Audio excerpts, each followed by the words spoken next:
you. So let's begin. And just do a little check-in with how we are today, just to arrive. Let's just take a moment just to really feel comfortable with where you're sitting. And I'm going to invite you just to notice your feet on the floor, or if you're sitting on the floor, or even feel the urge to sit on the floor, go for it. Just to take a moment to notice where your feet, your toes are in contact with the flooring, or where your body's in contact with the seat. You may want to sit back in the seat.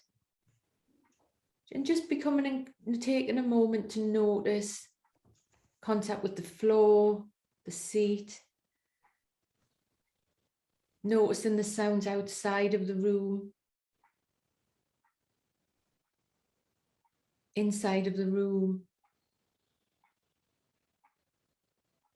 And let's just take a minute here in silence just to arrive together.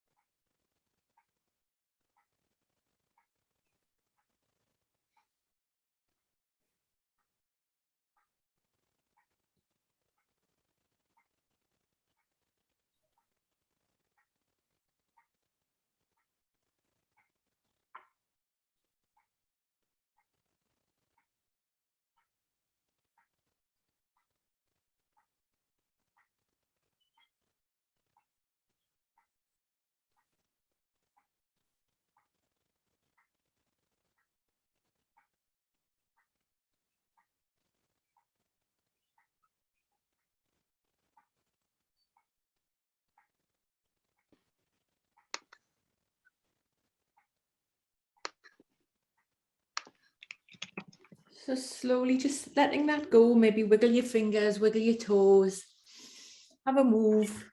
And I want to welcome you all today. And again, just for people who've just arrived, if there's anything that you can do to feel more comfortable right now, I'm going to invite you just to do it, whatever that may be. We're going to be dipping in and out of the screen share, so it's not too much on the slides. And today there's going to be a lot of, we're going to be doing some movement as well, So welcoming you all. And just a little bit about for us as a group to keep safe. I'd like you just to take a moment to notice your own energy today. It's a Saturday, it's a beautiful day. However, you may have had a really busy week. Just to check in with your energy, your blood pressure. Do you need a drink? Do you need to go to the toilet? Anything like that, please just keep aware of what you need. And also just taking a moment to notice where your breath is right now. Mine's up here because I'm up here doing an Adele, doing a stage fright here. This is me, so I'm up here, but where's your breath right now? So just taking a moment to check in with your breath, your spine, and what you might need today.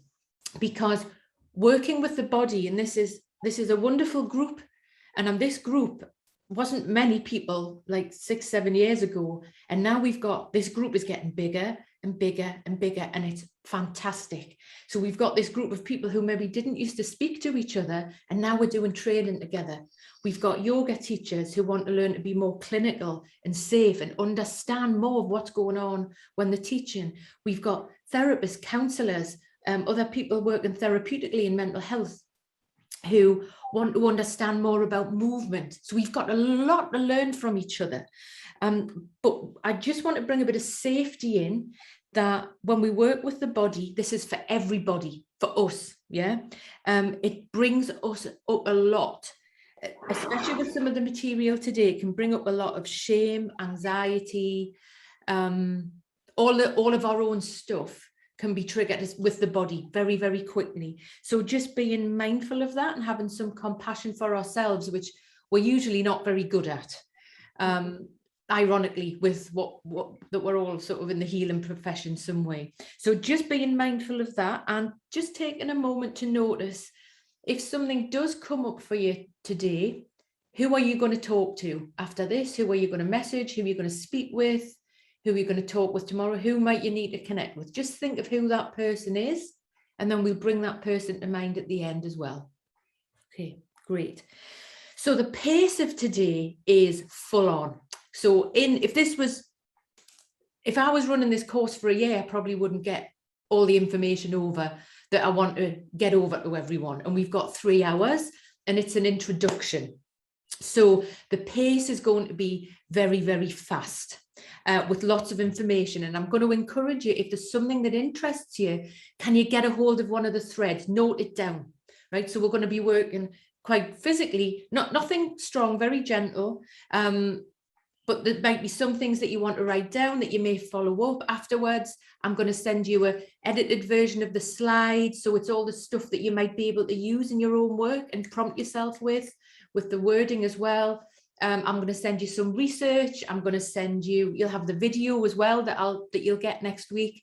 So you're going to have lots of information. Yeah, but I just need to ask you to really keep yourself safe and just find little bits of interest and then follow those bits up, because it won't all be of interest to you. So just around keeping safe as a group as well. So we've all got a part in that, in creating a positive and inclusive space on the training. And it would be great if you could all model positive role model behaviours when we're in breakouts or when we're working together. And when we are working in breakout groups, I would ask you that you treat each other with respect and also be mindful of others' needs to be heard. Often somebody can just start banging on. So full permission to respectfully just be mindful that we've only got X amount of minutes to ask questions. So just being mindful of that.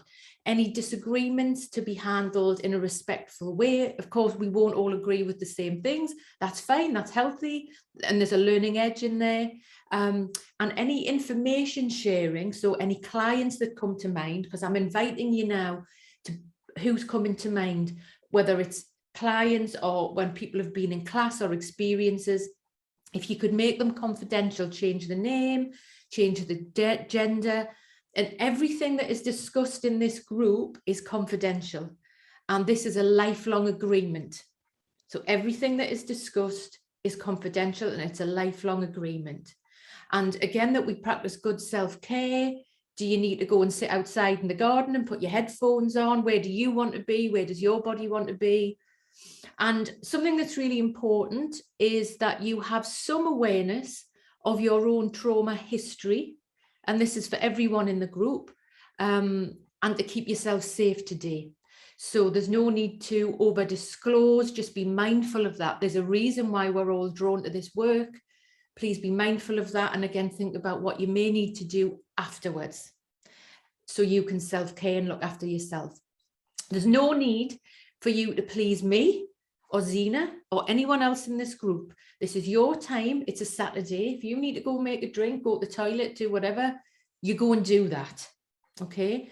And I would ask that you treat everyone in the space, Zena and myself, with respect. So thank you for that. It's just important we put these safety guidelines in before we get started. And a little bit about me. Which I don't usually like talking about because I'm not a narcissist. However, right, it is useful to connect with people, so I'm told. So I am a psychotherapist. I am an integrative psychotherapist. Primary training was in TA. I'm based in the northeast of England, working online and with clients all over the world, which is brilliant. I was a yoga teacher before I was a psychotherapist, and it is the same path for me. It is exactly the same path because yoga made me well. I was drawn to yoga. Yoga is my medicine, one of the many things I use to stay well. I wanted to understand the science behind it, and this is what I'm doing now. And I'm to hundreds and hundreds of people, so this is wonderful that we can share this. And then the trauma-informed stuff's come in more recently. So this is what I'm sharing with you today, the knowledge that I have being a yoga teacher and then as a psychotherapist. So I work and I teach sensitive trauma-informed yoga with the NHS in the Recovery College. I do a lot with Changing Lives, working with Hard to Reach group there. And on YouTube, there's free resources for people on there under the Mind Movement. I'd love it if you could subscribe. I'm shameless for a subscriber. My area is, so it's body, somatic, all these different words, we'll pull those apart. But really my focus is body, breath and movement, but I'm bringing science in, right? So I can talk with consultants when I have to speak to consultants at a hospital or specialists, or there's some information in this today that I would love you to swallow, so you're then able to have the confidence to know the benefits of yoga and movement, and we can put it clinically. I train with other places, Metanoia, Fascia, Wimbledon Guild, the British Association of Art Therapists I work with as well. So my work's a little bit more creative, and I work with UKCP and do things on TV. I've done a book with the Samaritans, and I'm writing a book about this subject that comes out next year. But my background's actually in video games and the creative industries, as a producer, sort of making things and working in a non-verbal space a lot of the time. I'm dyslexic and so a neurodiverse, so a lot of my work is, I was always in this non-verbal space of knowing what was going on, and a lot of my clients are from the LGBTQ community, which is wonderful, just are neurodiverse, people who feel they're different. Who doesn't feel they're different? My goodness. So the aim of today is to integrate, right? Therapists, yoga teachers, everybody in that space in between, to integrate some of these trauma-informed ways into your practice. One-to-one in therapy, one-to-one if you're teaching movement in your yoga classes, but it's not directive. This is not me telling anybody what to do. I'm sharing with you what I have learned and the research that I have learned around here. So it's not directive. It's for you to reflect on, take note, notice in yourself, okay, maybe I could do this differently. I might try this. I'm going to start speaking about this week. So it's non-directive. So we've got part one. We're going to do a bit of a check-in and just look at what trauma-informed yoga is, and more importantly, who it's for. Why does this exist? We're then going to take a break at 11. So there's going to be 2 10-minute breaks. And we're going to look at some neuroscience and the autonomic nervous system and some of the therapeutic goals of trauma-informed yoga. We're going to make those quite physical. We're going to look at language and tools for healing. And then we're going to finish at about 12:45 with some checkout and questions, and we'll see where we are there. And we're going to do some movement as well. So I want to ask the group, and you don't all have to comment here. Why did you sign up? What's your interest in this space right now? What is your interest? It would be great to hear as a group. If you just want to unmute, we'd love to hear from you. I just want to know how trauma sits within the body.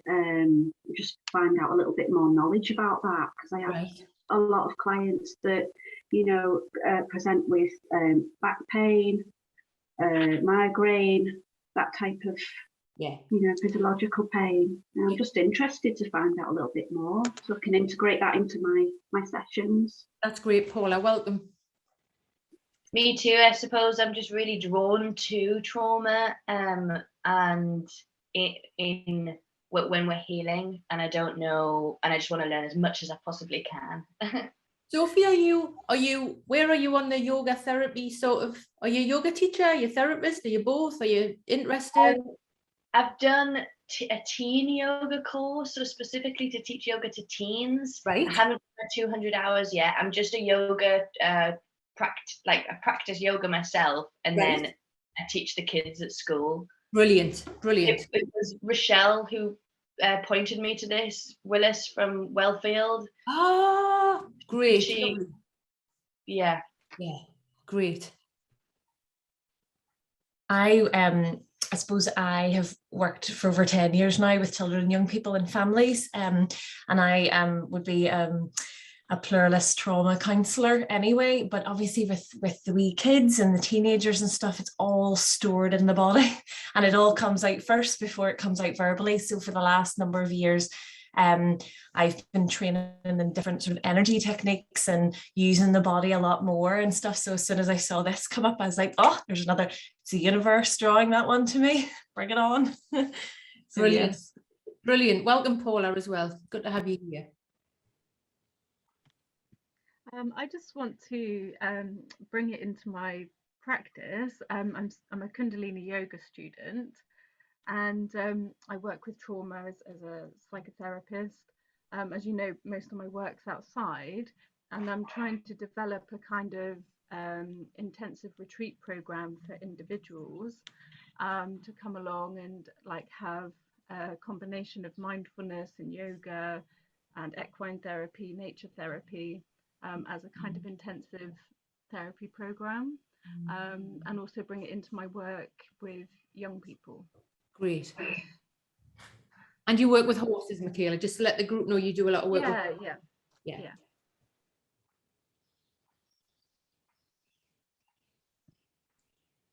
I'll just pitch in, sorry. It's a little bit of combination of everyone's comments. I'm a occupational therapist in mental health, working with teenagers, and teach yoga as well. And been doing that for over a year now with them. And I just want to understand perhaps some of the responses that they have during the yoga sessions and maybe why they can't commit to it at a certain point.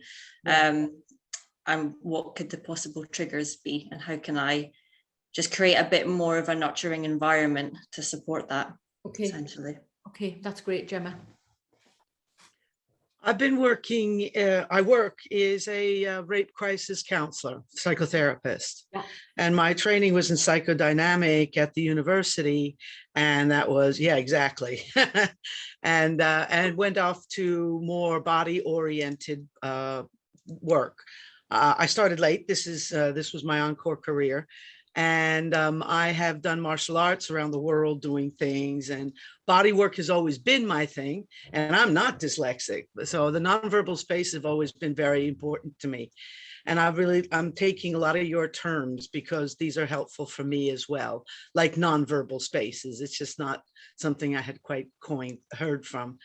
And so I am also, do yoga badly, but I do yoga. And I want to open it up to my colleagues and your free resources. I'm going to tell them about it because we too are suffering vicarious trauma, as well as I'd like to just bring that in to the mix. Yeah. And so I came to it because I'm fishing. I'm always looking, and I do work with the body. I've created all kinds of hand movements for clients to be working with breathing, and they think I'm nuts, and because that's not what they've run into before. No.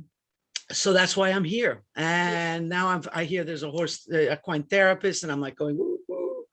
Because a hub is what I think we need to do with mental health. And I would just like to create, might be a dream, but a hub where people can do some talking, some art, some dancing, some horse, some, in packages, so they can build a pathway. Where are you, Kimball? Yeah, right. Good point. Actually, I'm Italian. You wouldn't know it, but I'm in Dover, England. You're in Dover, England. Good to have you here, Kimball. Thank you. Great. Anyone else? Go for it, Sarah. Yeah, hi, I'm Sarah. I'm from Machynlleth in Mid Wales. I've been a yoga teacher for 20 years, but I've recently done menopause yoga training and yoga for the pelvic floor. And when I'm talking to women about that, it's releasing lots and lots of trauma. So that's why I'm interested in finding out today where the body, healing ways of approaching trauma that's in the body, especially in the pelvis. But in my day job as well, I teach refugees English. And so the Syrians, the Afghans and the Ukrainians have just arrived. So I'm doing yoga with them, and it's quite emotional stuff. Yeah, okay. Good to have you here, Sarah. Great. Anyone else before we move on? I'll say hello. Go on, please say hello. I'm Carolyn in Suffolk. I'm a counsellor, and my counselling is very heady, very talky, and I've noticed obviously how my body responds to the clients that I'm working with, and sometimes I share that with them, and I suppose I'm looking for some kind of not tools exactly, that maybe sounds a bit technical, but just ways that I can offer to my clients to check in with their body when their body hasn't felt like a safe place. So I think that's what's prompted me to come, particularly is I have one client at the moment with extreme trauma in their background, and they just will not go anywhere near thinking about their body. So okay, it will be useful, I think. Okay, that's great. And also I'm very pro the introvert, right? So all this speaking might be just like, oh my God. And so the chat's there if you want to put something on the chat, and Zena can relay that. Yeah, but just anyone else would like to say why they're here, the interest right now on this? Oh, and I do have one from the chat. I think Kieran was just going to say something. Oh yeah. Hi, my name is Kieran. Hi, Kieran. Thank you for putting on this workshop. This is something exactly what I was looking for. I'm a mom of 4, and I say that because these kids are sort of the priority in my life, and they run my life at the moment. And I'm also a Kundalini yoga teacher. My background, however, is in interior design. I'm really interested in this workshop because along with teaching yoga, and there's a lot of other things that my husband and I are involved with, which I'm sure I'll share later on. And I've come across, myself included, and it's actually started with me, about the trauma that I was surrounded by within my family and what I went through in my life. And then I never felt safe. And as I would like to say, on the path of healing and understanding myself and finding a space within myself that I felt safe, I wanted to create that for other people. And I want to be more aware about the language and how to communicate. I think language is very important, especially for me, how someone would speak to me and how that would trigger me, and the body language. So I was really interested in understanding how I speak, and how I can use specific words. I think it was Kimball that was saying earlier, like, those terms that are coined that would probably help not to trigger someone. So I'm very interested in that as well as movement. So thank you for having me. Well, you are welcome. Good to have you today. And also the language, the words is part of it. And I will be sending you the words. So don't think you have to remember them. Thank you. Obama reads off a script. He doesn't just have it. He's got autocue, right? So I have it all around me all the time, right? Yeah. So I've got it written all over. So you'll get the words, and then we've got to get it in the muscle. So you'll be getting that today. So welcome today. Thank you. Okay. Okay. So what we're going to do now is, let's just go into this, and because I'm going to be doing some modeling today in terms of my language and what we're doing, and then you can pick and choose what you like, what you notice, and what you feel different. So let's just do a gentle 5-10 minute practice now. So I'm going to invite you just to make yourself comfortable. And as we're working online, it can be quite intense working online.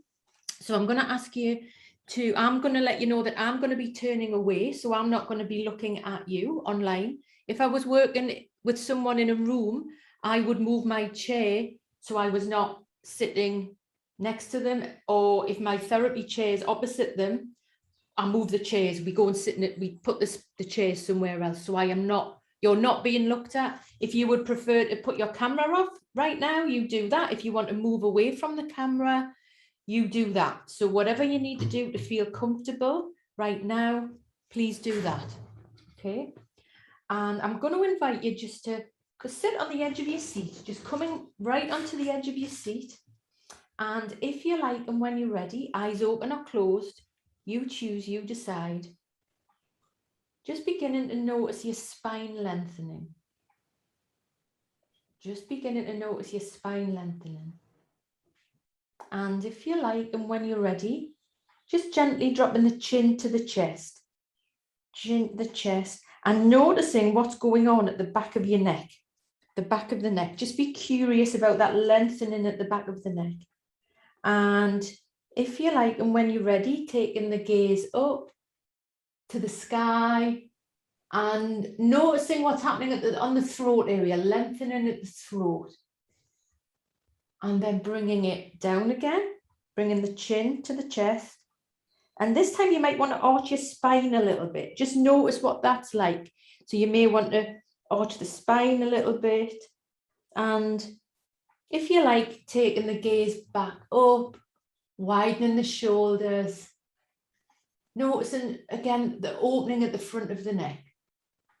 And one more time, for the final time, we're going to arch back. So arch the spine back. Notice any edge of tension that might be there. And when you're ready, leaning forward, taking the gaze up.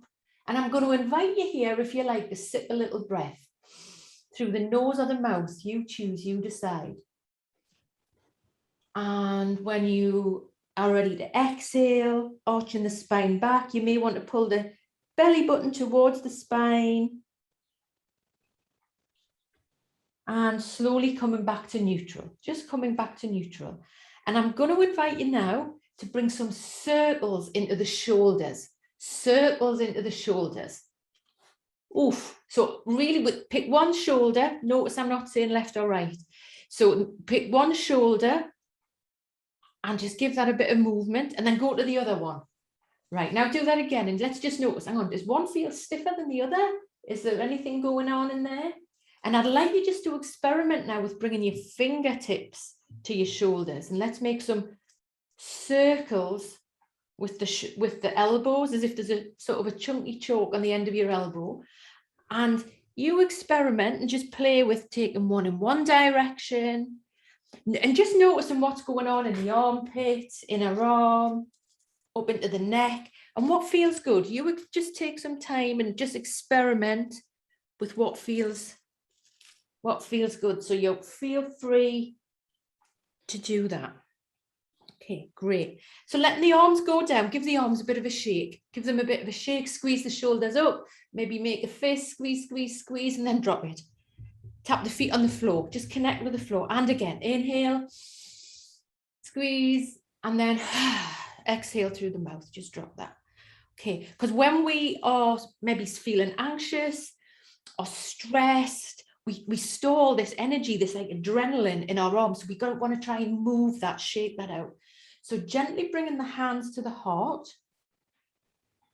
and just taking a moment. Can I actually feel my fingers? Hang on, my hands feel freezing for some reason.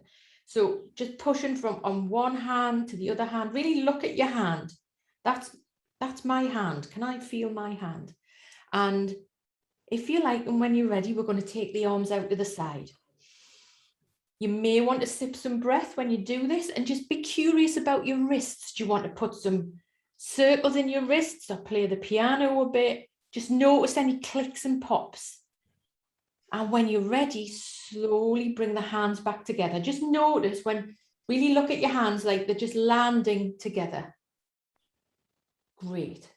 And we'll do this 2 more times. Inhale through the nose or the mouth. If you're inhaling through the mouth, do it keep it soft, nice and soft through the mouth. And when you're ready, let the hands come back together. Oof, can we notice the hands landing? And sometimes we notice and sometimes we don't, and that's okay. And one more time, inhale. Taking the gaze up. Just noticing how that is in the upper arms, the shoulders. Slowly bringing that back together to the hands land. And now taking one hand onto the opposite leg or knee. So it's crossing over the body. And we're going to take the other hand behind us. You might want to grab the seat, grab the chair, and just taking a moment to really connect with your feet on the floor. Maybe give your toes a wiggle, give your heels a little tap onto the floor. And if you like, and when you're ready, we're going to begin to Notice that spine lengthening and gently twisting off to the side, just rotating off to the side. So you just feel free to experiment here. You may want to stay here for a few breaths. You may want to experiment when you inhale, the spine lengthens. Just stay here for a few breaths. And slowly release. And let's do that on the other side. So the hand comes over, arm behind. Just connecting with the floor again. Connecting with the floor, maybe wiggle the toes, tap the feet. And begin to twist. So we're going to just be moving from around the abdomen. So round the abdomen. It's sort of easy just to fling the head round. So let's just notice and experiment with inhale and lengthen. Exhale. Twist. So just feel free to stay here for a few more breaths. And if you like, and when you're ready, just slowly letting go of that.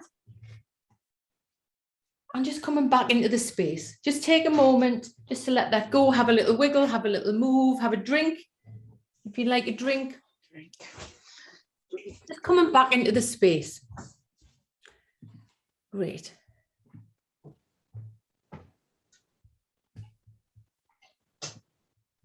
And I'm just going to do a screen share. Great. Here we go. Is that okay, Zena, the slides?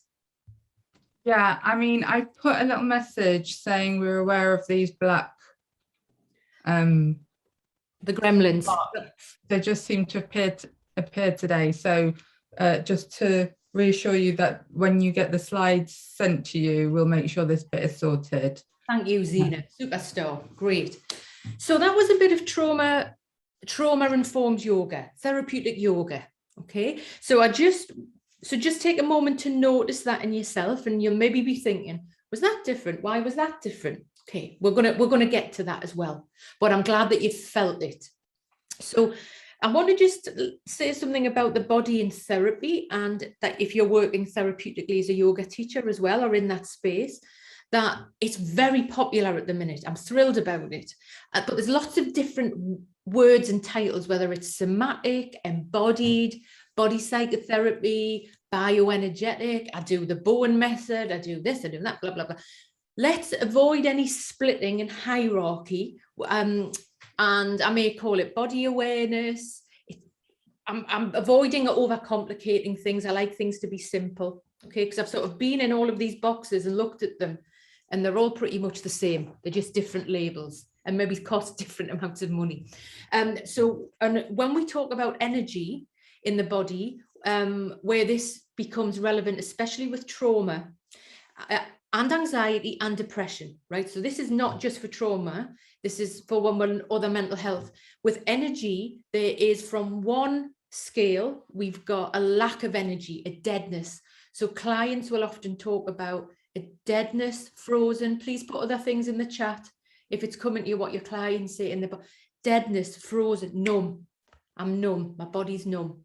That energy may appear in pace. So you may get a higher pace, higher energy, anxiety, higher, or lower, slower pace, heavier.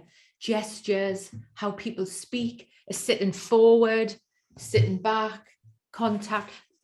Think of how those ways reflect your clients, your work, what's coming to you now around those different energies, the people. Yeah. And very often people are wanting to train and learn about this, where trauma is held in the body, like it's a magic alchemy. Like, I'm going to tell you where this is. It's not quick work. It's layers of work. We're going to cover some of that today. There's also work around the fascia, which for people who work in yoga will be of interest, but that's it. I'm running another workshop on that that's more detailed around where it's held in the body, that is going to be more useful for you around the fascia and science. But there's this trauma is held in the body. Okay, then it stops. We need to have something physical, but there are layers of work, and the clients need to be involved. Okay, and where this yoga came from is from Bessel van der Kolk, which I'm sure you all know. Bessel van der Kolk if you don't, his book from 2014 really was the tipping point of yoga being seen, even within therapy and body work, being seen as a bunch of hippie woo-woo people wearing stuff and just not clinical, not safe. What this big, and I love Bezel because he just goes to the edge, and he's still going to the edge, and let him just go and do it great and smash the windows, because he's challenging. But he also put yoga in this book, so that's why there's a springboard for me there in this work. So Bezel, in his work, he had a yoga teacher come to his place where he worked at the trauma center in Boston, right? The yoga teacher was called David Emerson. So they used this in the States, so it could be prescribed and paid for. Okay, so it's an insurance sort of tick box. So it's complex trauma, treatment-resistant PTSD for the pure trauma-sensitive yoga. Okay, so really it started here. And then David Emerson, the yoga teacher, wrote this book. So for yoga teachers, I recommend this book. It's called Overcoming Trauma Through Yoga. I'm going to send you a list of the books, so don't worry. And then he wrote a book for therapists called Bringing the Body into Treatment. Okay, so let me just go here.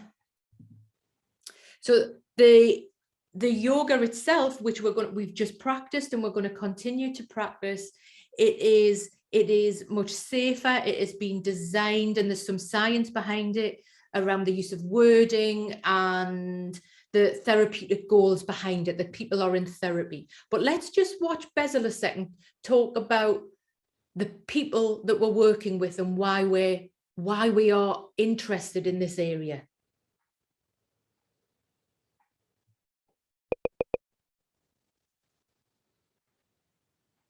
The greatest frustrations that I see in the tens of thousands of clinicians who I train around the world in the treatment of traumatized people is that their patients keep getting stuck. They getting stuck in having too many feelings, by being overwhelmed by fear and feeling shut down and unable to engage. So the great challenge in treating traumatized people is to help them to be focused and to be present in the here and now. And talking alone generally does not do that. And so what is necessary for us is to begin to explore how people can become still and focused and be present in the here and now. And there, a major avenue was learning about yoga and learning about traditions that are not Western traditions, not part of Western psychological traditions, but traditions that have been practiced in China and India and in Africa for thousands of years. And those are practices that have to do with, one, interoception, noticing yourself, feeling yourself, and learning how to quiet yourself down through movement like Tai Chi, through breath as you find in yoga, and through movements that help your body to calm down and to come into the present. So people may start taking a yoga class, and initially when they have any feelings at all, they become so freaked out by those feelings that they need to cut themselves with razor blades to make those feelings go away. And now they take a yoga class. And the yoga teacher says, notice your leg, notice your butt, notice your abdomen when you make that twist. And the calm voice of the yoga teacher and the quiet encouragement to just focus, to not dissociate, and the guided voice, the guided power of breathing, to just feel what you're feeling and to notice that your feelings are there and keep changing. And when you focus on your toe, you have a different feeling than when you focus on your knee, which is a different focus than when you feel on your butt. You become aware of what actually goes on in your body. And the next time when somebody doesn't say good morning to you, or you are working very hard, You don't get overwhelmed by your feelings. You notice what goes on in your body. And instead of cutting yourself, you may take some time to breathe and to notice what's going on and to restore that inner sense of calm without popping a pill, without taking a drug, or without mutilating yourself. But that's a function of learning to trust yourself and to know yourself. But that can only be done if you practice and do it regularly with the guidance of somebody who trusts that you can eventually establish that sense of ownership over your own body. Try to imagine how yoga might impact your practice. Okay. So trauma is always complex. It is not for just people who were in the car crash or in the war. Children who have been unheard or unseen whilst growing up with parents, there's trauma. Being born is traumatic. Birth is traumatic. Many things happen in life. The world isn't safe. There's no safe place. The world has never been safe. So trauma plays a debilitating course in the body. It reduces the ability of being able to cope in the here and now. And this is where disassociation comes in. It's far easier for me to go and disassociate, and because being in my body may be the most scary place for me to be, because the body's alarm system, often when there is trauma, they've lived their whole life on high alert. Whole life up here. We'll go into the nervous system after the break, but their whole life's up here, back to the wall. It's never turned off. They can't sleep. Their body's alien.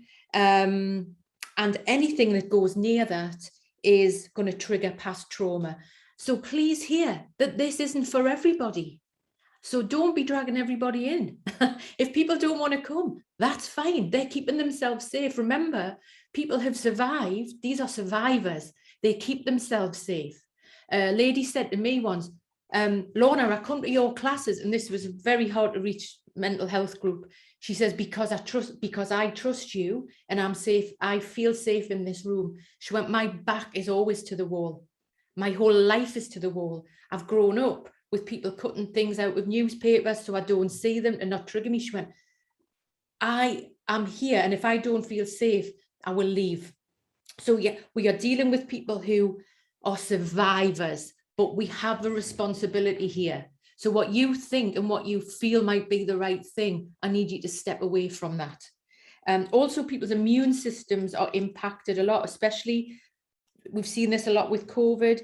So, and this also presents physically with, I'll say some obvious ones, with asthma, fibromyalgia, autoimmune diseases, and also, and it was mentioned earlier, that when we have been people who've been working on the front line, and having vicarious trauma, being traumatized by other people's trauma, that's real. So what are we doing to look after ourselves? And many trauma survivors have a dull internal world. So they will use drugs, alcohol, food, overwork, sex, weight loss, self-harm, risky behavior, gambling, all sorts. You know, there'll be more coming to mind here, because that's actually the safest place to be. So we're not just dealing with a regular yoga class. Bear with me one second. A regular yoga class where people come together. There is some awareness that we're dealing with people who are vulnerable, people that we have a responsibility to have this knowledge about, so we can edit what we're doing. You might when I'm running a regular yoga class, that's very different. With regular people want to show up and do that thing and all of that, that's fine. However, we need to be able to integrate some of this new knowledge now. So I'm going to ask you, we're going to just go into breakout groups for about 10 minutes. Zina's going to set this up, and just to have a think about safety.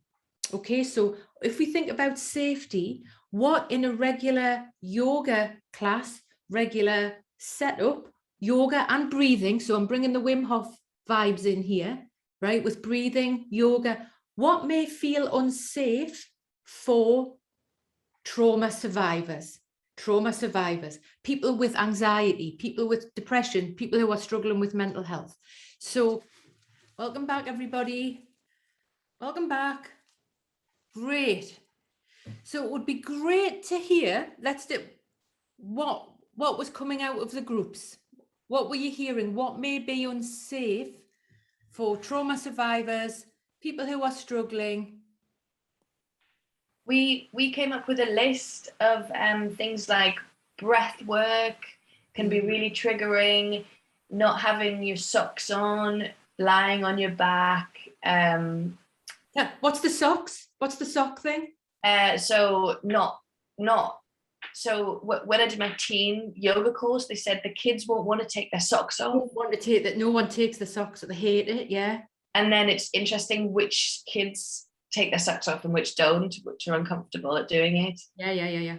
And also, just lying before doing that course, I would have said you need to lie on your back, and now I know you never force someone to lie on their back if they want to lie on their front instead, or because it's that totally vulnerable position, which I would have never thought of, because I love lying on my back with everything splayed out, but that's not for everyone. So great. What's that? What else is on your list, Sophie? Socks? I stopped you at socks. Well, I'm speaking on behalf of all of us in our group, but someone said that you're speaking on behalf. You carry on. Someone said a really good point of not having people. She doesn't lay her mats out. She lays them in a row, not having people behind people, because of that feeling of someone behind you. Yeah. And someone mentioned like gender safe spaces, which I think that can get confusing to a point, because we're now in an age where we have to accept this gender fluidity, and that's also trauma that we invite in, but keeping it a safe space for people who've had who don't feel safe around men, for example.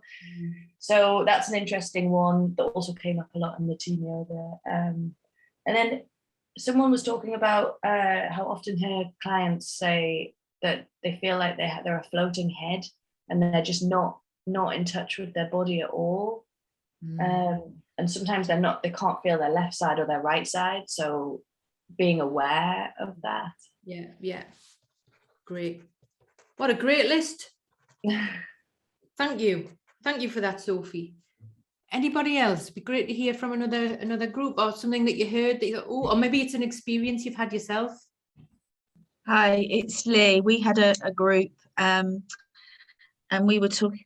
I mentioned about not being near a door. Some people don't like, if there's a door, they don't like to have their back to the door. Yeah. A great suggestion of closing eyes can make you very vulnerable. And no adjustments. I think you mentioned that, and the breathing issue. So yes, that was what we came up with. Yeah, and it's great. So you'll notice in the recipe that I'm delivering today, there's always choice. Socks on, socks off. Doesn't matter if they've got the socks on. Who cares? No. And I'll say to them, there's no mystic thing about socks on. It's just so you don't slip. It's just there's no sort of higher power about socks. It's just so you don't slip. And again, eyes open, eyes closed, always given choice. Your eyes open, eyes closed. And did you notice with the breathing that I mentioned, a lot of trauma survivors, they breathe up here. Yeah. So to bring attention to that, and we'll pick up on this later on. So just give choice. So there's a lot of shaming, right? When you think of, I've even heard of it, someone, he's a shallow breather. It's like shaming. But in the groups I've worked with, it's very, so to know as a teacher and as a therapist, actually, even when I've worked with people, to then inquire about their breathing, it's kind of like a moment of, oh my God, you spend your whole life up here. But to give choice, if you're teaching or working with people through the nose or through the mouth, yoga is hardcore nose vibes, right? Yeah. Through the nose, through the mouth. For this group of vulnerable people, give the choice, nose or mouth. And also through the mouth, maybe that it's a softer breath, because it can be, if we're all well and we're all deep breathing, right? if you do that through, it can trigger a response. It can bring on fight, flight, trauma. So just bringing some awareness, to just giving choice to in your language there, giving choice. Okay. Yeah, and no adjustment. Leah, you said no adjustment. Yes, no adjustment. So obviously you ask permission during a class. We have little cards or things you put out, so you don't draw attention to people. But the last thing somebody who's struggling is somebody touching them without permission. Yeah, I would say for this group, no adjustment. No adjustment. It in a regular class, go for it. Do what you do. Yeah. If you are wanting to be more trauma informed in your work, no adjustment. And I'll say to yoga teachers, say, oh, well, I ask at the beginning. And I say, well, how many people put their hands up? Do it. They don't. Next time you're in a class, I want you to do that and embody that and put your hand up. I've done it, and I hate doing it, but I have to experience that shame myself. And one time I did it, she couldn't leave me alone, the teacher. She was like fussing over me, and it, because I'd done it. And also, so not many people do put their hands up, but when I did do it, she was fussing over me. Also, I've got friends who are Muslim who, and especially women, two in particular, are really quite pro in, like, no, a man is not touching me. But that's something else to hold in mind as well. But a lot of people, you just won't say it, and then that boundary's gone. Okay, any was that your list, Leah?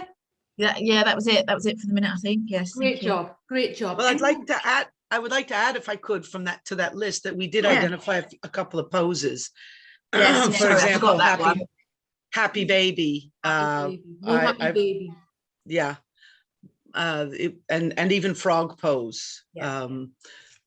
And that was dealt with very gracefully by the few teachers that were working. And they said, if that's not the pose that feels good for you today, so it wasn't like it's a chronic thing that you've got, or I felt it stepped away from shame. And if that's not working for you today, how about, and she would say something, or he would say something else, and give a suggestion, so the person didn't have to sit there frozen about what they were going to do as well. So, maybe you want to pass your arm under or something like that. And so that, and I found the verbal adjustments were really helpful when, I didn't mention this before, but and I use it because I'm doing a lot, my work for now is on Zoom. So I'm saying, or even phone. And I say, right now I'm standing up like you, and I'm looking at my my right hand, palm up. Is that working for you? And so these verbalizations of what's going on helped everybody. They'll do their own adjustments. Yeah. So if there's a twist, or it's up, or it's down, or the elbow, and that was a way of empowering people to do their own adjustments. Yeah, it's good. Without looking and wondering. Yeah. And getting touched. Good. Thanks, Kimball. Anyone else? Anything that might be triggering in a class that we've not mentioned? Our group, we're talking about proximity as well, and another one was saying even just being in a group with people. So people are what can be triggering as well. Being in touch with your body as in general. I was talking, and I suppose I was coming at it from the frame of, developmental trauma or relational trauma, and that even a really warm tone of voice and a really nice teacher can be very triggering, because there's a body sense of suspicion with, why are they being so nice to me, and then that comes full circle to say that people, as you say, trauma is so complex and triggers are so different for every person, and I think it was Kieran was saying, what that says to us is that we actually can't take full responsibility for their safety. We share that, and we give it the power back to the client to take responsibility for their safety, much like what you did at the start of our training session, because we spoke about that as well. And one of the the clients that were spoke about sits at the back of the door, and the aim will never be to get that person forward. That is not what this is about, which is the beauty of it as well. And a lot of it we'll never know. We might know some of them, and we can do that. We can share that responsibility for setting it up in such a way, much like the Kimball was saying about the verbal adjustments. But yeah, that's kind of the nature of our discussion. Hope I covered it all, girls. Great job, Paula. Karen, were you going to speak? No, it's okay. We were part of the same group. Oh, so she's already, she gave us. She nailed it. Does Sophie want to speak? Do you know you've got a little hand up? Is that intentional? Yeah, sorry, it was just about your comment about the touch, and I know that this touch thing is a big no-no with trauma, but I've also had it where I've been to a yoga class and a trauma-informed yoga teacher when I was very, very, like, still a teenager, went around and gave massages, and it was one of the most healing, amazing, beautiful things that was like really part of the healing process. And I just wonder about this because I want to get to a place at one day where I can deliver that same loveliness, but do it and asking people's permission in a way that's not shameful, but knowing that some people really would benefit from that touch. So, because some people haven't been touched very much, and like it's really, really healing. But yeah, I just wonder if that's something we think about at all ever, and if we put that in place, or if it's totally no, regard, like no matter what. I would say for now, this is for you to integrate. So you're going to be integrating this. Yeah. I want to one day. Yeah. Well, and I understand that. And I've had those experiences myself. For this group of people, Sophie, no. If there's something that may be contracted in advance, or it's written in all the documents that this might happen, and then they know they're showing up. But I would start here with and then it's how you integrate. That's your journey there. We're dealing with very vulnerable people who may have been groomed, sexually abused. We don't know. In a regular group, that's different. But if you know that if you're maybe marketing this as for trauma, anxiety, depression, we've got to go safety first.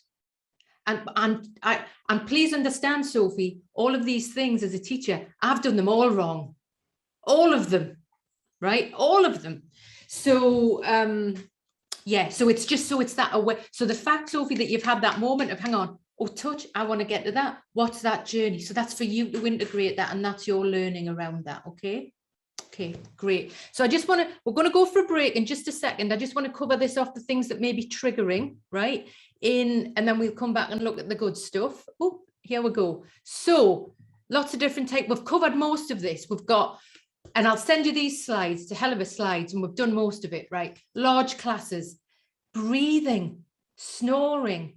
For me, I was in a class the other day, and there was it's not always men. It's not always men.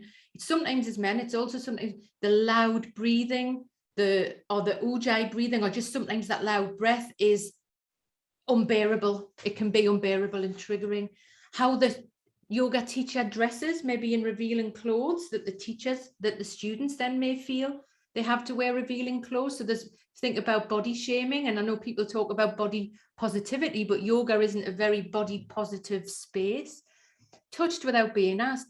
Partner work, big one. I don't know if anyone's experienced the horror of partner work.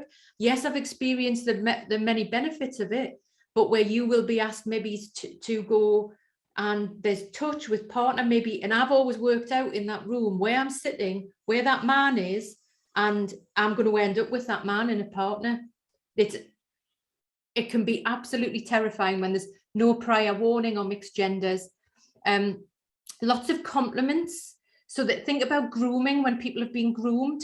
So there's a lot of, and I have to stop myself doing it because as a teacher, we're trained in this way, and it's sort of flipping it on a 360. So there's lots of compliments and sometimes criticisms. Oh, you're not doing that right. You're not doing that. A very commanding tone, and we're trained to get 30 people to all do this at the same time, it's quite a commanding tone rather than invitational. And for teachers, there's little understanding. Well, apart from now, and loads more yoga teachers are coming in, but there's little understanding of the triggering and disassociative potential of yoga props, right? So like the belts, the straps, you see belts on the wall that look like torture things. Well, we're often dealing with people who may have been involved in cults, torture, grooming, blocks, put the block between your legs, posing, the metaphorical language about roots of a tree, being grounded, using a lot of Sanskrit language, Hindu language, using those words, long periods of silence, terrifying, because I'm just going to disassociate. If you put me in a quiet space, if I'm a trauma survivor, I'm just going to disassociate, relax, act. The magic, where's the lot of use of magic's very triggering. People can get lost in it. The magic, the crystals, the gongs, the Buddhas, this sort of teachers have there's a real power dynamic going on. And there's a lot of this physical external shape, like the perfect shape. Also the language, and this has come out more recently, the language is old. The language is being passed down by male teachers and it's not being questioned until recently. I used to chuckle when they'd say the word groins and breasts. Honestly, I did, right? Well, and open your legs. A lot of the old teachers have now been taken down in the Me Too movement. And really, even Mr. Iyengar has been involved in that, and Patabi. So these old male teachings, nobody questioned it. Well, we don't want to say groins. I don't want to hear someone talking about groins, and it's just not appropriate. But we haven't questioned that lineage. The only female teacher is a lady called Vandra Scariavelli, one of the older ones. She's cool, but there was no real female teachers. Also, one that more recently is the taking photographs and then teachers whacking them on their social media. That's happened to me, and I've been watching it with lots of people. It's a very white space in terms of diversity. It's a very white space. Gender, it was mentioned earlier about the how it is for people. It's more I get a lot of people from the trans community coming to my classes, and again, that is just something to be mindful of for everybody in the space. The boundaries between student and teachers are very often blurred. So yes, and I've made all these mistakes myself, I own them, but someone say, oh, I want to help, your yoga, you're a good person, you're not a bad person being a yoga teacher, hopefully. But I'll say to people, well, what if somebody tells you they're going to commit suicide and then they start texting you at 10 o'clock at night when you're with your kids? Where is that boundary there? And also yoga does attract a lot of vulnerable people, especially when people say it's good for mental health. I had to actually stop recommending it to clients when I sort of went into more of this. So the power dynamic, the guru, the wise one, who doesn't just go to sleep, they're like, they do different things. It's like there's a power dynamic there, often about money. And I've been talking about this for a long time, but I'm really pleased. Unfortunately, I'm pleased. And I have met this man about a long time ago, about nearly 20 years ago. But there's now a lot on this about the abuse of power in yoga that has gone on. Has anyone seen this? It's on Netflix. Basically, it's why hot yoga can't be called Bikram, because Mr. Bikram is a rapist. And if he goes back to the States, he will be put in prison as a rapist. And this was sort of the trigger for a lot of the abuse and sexual abuse that's happened from these male teachers that no one's questioning. So you can watch that on Netflix. There's a lot around that. However, if you go to Spain, you can sign up with Mr. Bikram for a workshop. So yeah, so there's a fine line. Okay, and so let's take a break now. Let's come back, and then we're going to look at the light and and a little bit more about the trauma-informed side. So yeah, just to reflect on this, there's a lot of unsafe ways of being that have existed that we're just looking at here, beginning to question. Okay, so let's take a 10-minute break and let's come back at past. I'd encourage you to move, get some air, do what you need to do to feel good, and we'll see you in 10 minutes. Welcome back, everybody. Do I have a move? Did you see the sun? Oh, have a stretch. Oof, we're doing good. Doing good. So I'm going to invite you again. Is there anything you need to do to feel more comfortable right now? You're going to sit on the floor, you're going to sit outside. What do you, anything you need to do, grab your dog, grab your lip balm, whatever you need to do, let's do that. Anything you need to do, if you need to move. Great. Okay, and Zena will let us know when we're all back, when all the buses are back. Thanks for using the chat as well. It's really useful. If something comes to mind, just pop it in there, because we're all really interested in the subject. Okay, so are we good, Zena? With the majority of us are back, so I think we're okay. Okay, great. Okay, let me just jump in to, let's go back. So we've got these, and you have to remember, I love yoga. That's what I'm framing it with. I love yoga. It's there's this tool, it's healthy, and I'm gonna give you some sort of science gems that I'd love you to start integrating into movement. Whether you're a yoga teacher, you're probably already doing this stuff if you're a therapist, but if not, how we start to match it with some movement. But the trauma-informed yoga, why it's different is the language is invitational. So you see how I'm welcoming is from the beginning. Welcome, what can you do? So people think trauma-informed work. I did something the other week and wrote an article for someone, and it's not just putting this quote. Even my boyfriend, who has no interest in any of this, said, oh, trauma-informed isn't just putting a fruit bowl in reception, is it? So if he's picked that up, that did make me chuckle. So, we're trauma-informed. Everybody, all the charities were trauma-informed. Fruit bowl, well, it was a good start 5 years ago, but we need a bit more now. So within this yoga, it's welcoming. So you're physically welcome everybody. Classes are cliquey as hell.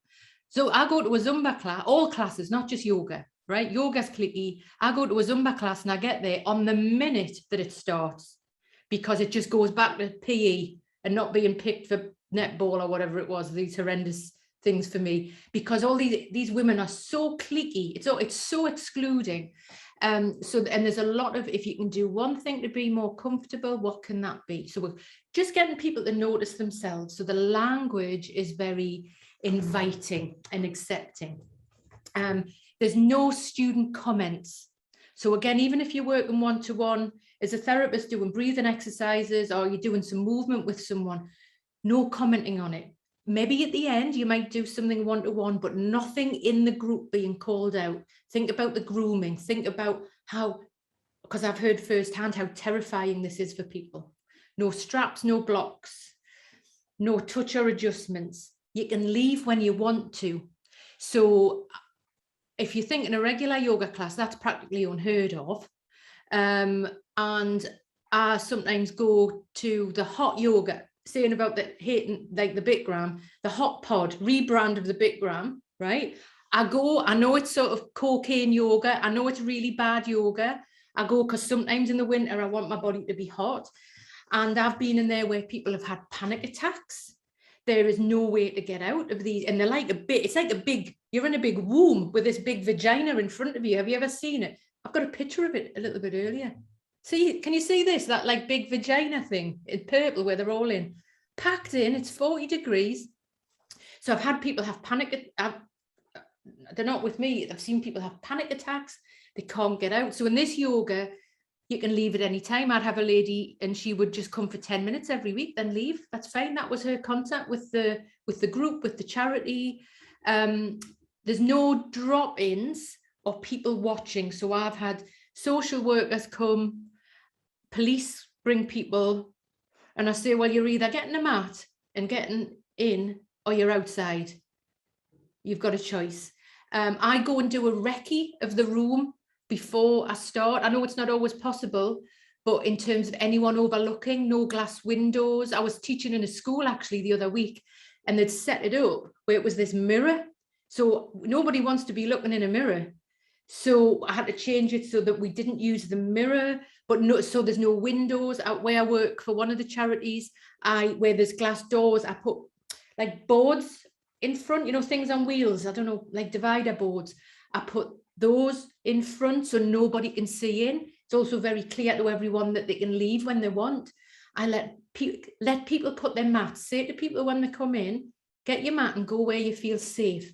Let them choose. And I loved what somebody said earlier about if you are lining them up so no one's behind you, give them choice. When I'm teaching, I wear loose, I mean, I never wear like tight things anyway, but I wear loose clothing, practically no makeup. I wear enough makeup so people know who I am from when they showed up and asked me to come, but I wear no makeup, hairs back, baggy clothes, nothing revealing. Always encouraging people to make choice. And when you start doing this, and it's about integrating, right? You will learn more from what you see in those groups and those people than you'll learn on any workshop. Because say the thing about no windows, I work in York with some very hard to reach people. And if this blind isn't at a certain degree, one of the clients, she panics, so she then knows to change the blind. It was a bright day and I wanted more, dark day and I wanted more light in. And honestly, I did think, oh, it'll be all right. No, she needed it down. So it's, you will learn from the groups. So the language is invitational. I know you'll be taking notes. I'm sending you this as well, okay? So you can leave when you want. The breath, always given choice from the socks, right? Just make a joke about it. You can have your socks on. Also with COVID, makes sense to keep your socks on. It's people's choice. And I have people clean the mats at the end as well, and give them choice at the beginning to clean their mats. If they want, they can leave the mask on. And there's a lot of with this choice and around noticing, because traumatized people, survivors, everybody, you know, if we're anxious, if we're depressed, using language like sometimes we notice and sometimes we don't, and that's okay, rather than this, you know, this higher things happening to those other people and I didn't feel anything and they all went off to some purple higher power. Yeah, it's just, even with the hands, people won't notice that this is my foot, that this is my hand. So, you know, when we're just doing this, something, you know, we work on ourselves, to notice our hands coming in, to notice the temperature of our hands. If someone's anxious, they're in the head. The hands are like blocks of ice. Yeah. Choice around the breath, maybe educate around the breath, just being gentle around that, less about the nose breathing. Present moment awareness. So we want to avoid disassociation at any cost. And we can only do so much. We're just doing what we can. So in the class, and I will send you a sample class, we're talking all the time, right? So, you know, the language, you're welcome to be curious, if you like, and when you're ready. If you like, and when you're ready, focus on, sip a little more breath, because no silent spaces like in a regular class, because people are just going to disassociate. So it's quite exhausting. There's no shavasana, relaxation, 5 to 7 breaths at the end. That's it. Really give people structure, because often, you notice when I was saying 2 more times, introduce it. We're going to remember in yoga, 3 is the magic number. If you're doing breathing, you're working with somebody one-to-one, just stick with 3. We're going to do this 3 times. So we can do this together now, everybody. Inhale, arms up. So if we all raise our arms, and slowly bringing the hands down the center line. So we're going to do this 2 more times. 2 more times. So we are going to inhale. I'm giving you side notes here. So even when we could, if you didn't want to mention the breath, when we move and bring our arms up, we activate more the diaphragm. And also let people model you, whether you're breathing through the nose or the mouth, they'll copy you, right? So if you're working with somebody one-to-one and they can't breathe, just bringing the movement in like this, arms up, and then slowing it down. We'll talk about the nervous system in a second. They're mirroring you, but you're also we're doing it 3 times. We're not doing a million of this, or I'm not going to get lost. Really let people know it's a gentle yoga. It's trauma informed. I let people know that I'm not leaving my mat. You do not leave your mat. Think about the predators. Safety. I will not be leaving my mat, and I will not be making eye contact with you during this class. People don't want to be watched. So it's really useful for you to start integrating this. You're not being watched. They love it. They absolutely love it. I also wouldn't do, if I was teaching a class, I wouldn't do it with less than 3 people. It's too intense. Never one-to-one.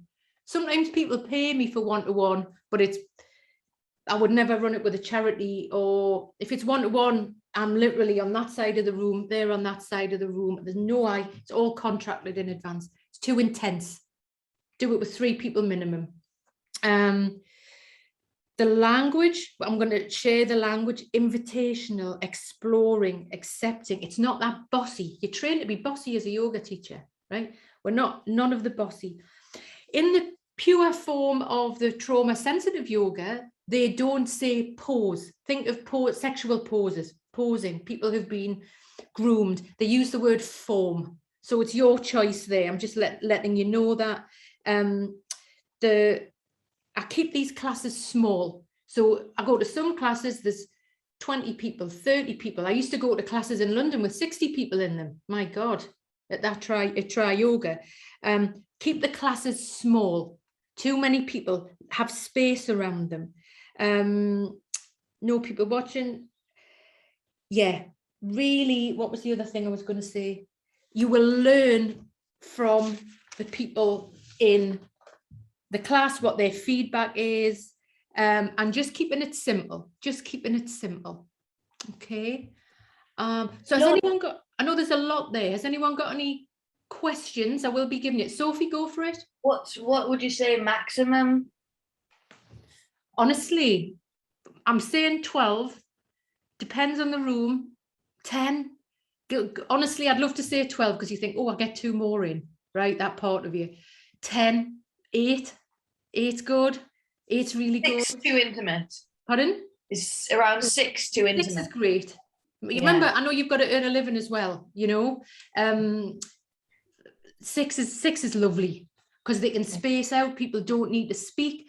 Know that there's no sharing. You're not asking people. What people say is that in every other group they go to, especially if it's around mental health, you've got to sit there and talk about your stuff. You know, the creeping death. We did it earlier. Everybody speak. It's creeping death, right? In these classes, you don't have to speak. But what's happening is, which we're going to go to now, are the benefits of yoga for the brain. We just have to highlight for you to sort of integrate what's good, what's bad. Do I want to use the word bad? I just did. So we have awareness as a community to start to have safer spaces so people can get the benefits that we're going to talk about now. So there's been a lot of information there. Any other questions on the bad yoga, good yoga? Yeah. Hi, Lorna. What about online classes? Yeah. Because I found when I was teaching on Zoom, I got people that might not try my face-to-face class. They would come to the Zoom class and they would do the class with the camera off, sound off, but they'd do the class. That's great. Yeah. If you can get, and personally, I would never have the camera on, ever, and never did through lockdown. And what was interesting was one of the yoga teachers, a lady in London, and when I spoke to her, I said, oh, by the way, I never have the camera on. And she emailed me, she went, I never have the camera on when I do my classes. It's that being looked at. So if you are able to attract people and you've got people there, great, good work.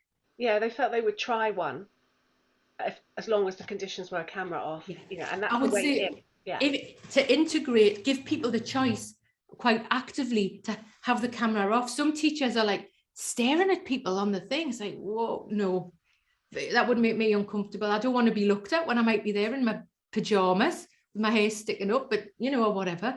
If other people are fine with that, that's fine. So again, it's given the choice, Sarah. How was it for a teacher though? when they haven't got it on? How was that for you? Initially, it was kind of weird because you're just teaching, like you've got maybe a class of 10 or 12, or you've got 6 with their cameras on and 6 with their cameras off, and you're not sure whether they're just drinking a coffee and having a smoke or whether they're actually doing it. But the fact that they come back week after week, and they would privately message me or not, but just show up, and I would think, oh, okay, so there's something going on. Great work. And it's that as a teacher, that's to lean into that rather than having that control, because you're creating a safer space for people there. Yeah, it is hard, and it's in the real time to not have eye contact with people, even when it's one-to-one in the therapy room, to turn away. It just trust your own potency. Just go with it. You will learn more from just leaning into that where you'll be scared. Just do it, because it's the same when I'm not making eye contact with people and not looking at them. I might have a little, just to check that they're not all asleep or whatever, but yeah. No, but it did feel a bit like, is anybody doing this, or is it just me? You know how your mind kind of play, and you just think, am I the only one? It's hard work because you don't get the feedback. It's hard work, but this is harder work. So this is great to notice that. Yeah. Anyone else? Any comments about what we've heard there about the yoga? Sorry. If anyone has, because I've been thinking about this a lot recently, the use of good, bad, positive, negative, not just in yoga, but in emotions, in kids, trying to not see emotions as positive or negative. We have a spectrum of emotions and tap into all of them. That's fine. If anyone has any ideas for more neutral words, so you've just written down suitable, stable, sound, that's brilliant. If anyone has any other neutral words, can you put them in the chat? I'd love to collect them and maybe share them with my school. Could you explain what you mean again, Sophie? So just when we're talking to kids about emotions, we often say, and all the time I say, good emotions, bad emotions, positive emotions, negative emotions, or positive feelings, positive thoughts, good movements in yoga, bad movements in yoga. I'm trying to get to a place where I can use neutral terms to say, so in the chat, if you read it, someone's just put that they use words for movements, things like suitable movement, a stable movement, a sound movement. If anyone's got more neutral terms, that I would love to hear them. Great. That's great. So hopefully, I think you've got a good crew here. There you go. There you go. They're coming through. Spiky and soft. Yeah, great. So I'm gonna, Kathleen, do you want to say something? Yeah, it was just following up on something Sarah said before. So as a trauma therapist, actually, I've sat with people who torture survivors, actually, who have for 50 minutes just slept in the room, but actually what that is positive in that they feel that they're in a safe space. So just it's kind of whatever they feel, and even if they're sitting there with their cameras off, that pre-contemplative stage that I'm thinking about this is, it just shows you providing the space. So it can be really hard doing something when you've got no feedback, but if they didn't want to be there, they can turn it off and they can leave, especially on Zoom. But just you're providing the space, and if they just sit there and watch, then you know what, for them, if that keeps them calm and regulated, then that's really important. So don't give up, I guess, is what I'm saying. Thank you for that support to the group, Kathleen, because it is hard, isn't it? And it's that given permission and choice you can come here and just lie down for half an hour if you like. I work with a recovery group, and a lady came, and she came saying she had a bad back, and I was like, oh my God, but she says, I haven't slept for 3 nights. She says, but I've come just so I can lie on the floor, because normally I would need to drink 3 bottles of wine to sleep, but at least I can come here and I'm in my routine. So it's you get the feedback eventually. So thank you for that support, Kathleen. Yeah. Lorna, just one quick question. It feels this is the right segment to ask it. We touched on how anything could potentially be traumatizing, and that general awareness of the client group, but is there anything specifically about child's pose, someone was asking, that we might need to be aware of? What was it in the child's pose? So I'm not sure who asked the question. So it came in relation to, so we kind of said happy baby was a no-no, really. Yeah. What, like, would you think twice about child's pose, or does that kind of fit into the just general awareness that any specific pose could be triggering for someone? Yes, and it's a brilliant question. So whoever asked that, thank you, because I've overthought every pose and everything, right? And remember, come back to the world isn't safe, but I'm not going to do happy baby, which is the one where you lie on your back and put your feet up, right? So, and again, you can get a lot of that information. I'm going to send you stuff, but from the David Emerson book about what sort of not to do. However, I'll give you an example, dog head down. So it's a bit more active. So that's the upside down V, yeah? And I actually asked a group of trauma survivors I was working with in the charity. I built a relationship with them and I said, is that just quite sexual pose? I'm coming, but talking about sexual poses, is that, should I not do that? Is that in any way triggering? Is it, and again, the lady just said to me, I wouldn't be here if it wasn't safe or if I didn't feel safe. Don't mollycoddle me. I am a survivor. You know, they know they survive. People they survive every day. Up here, right? Hyper alert. Yes, take the obvious things out and do question it.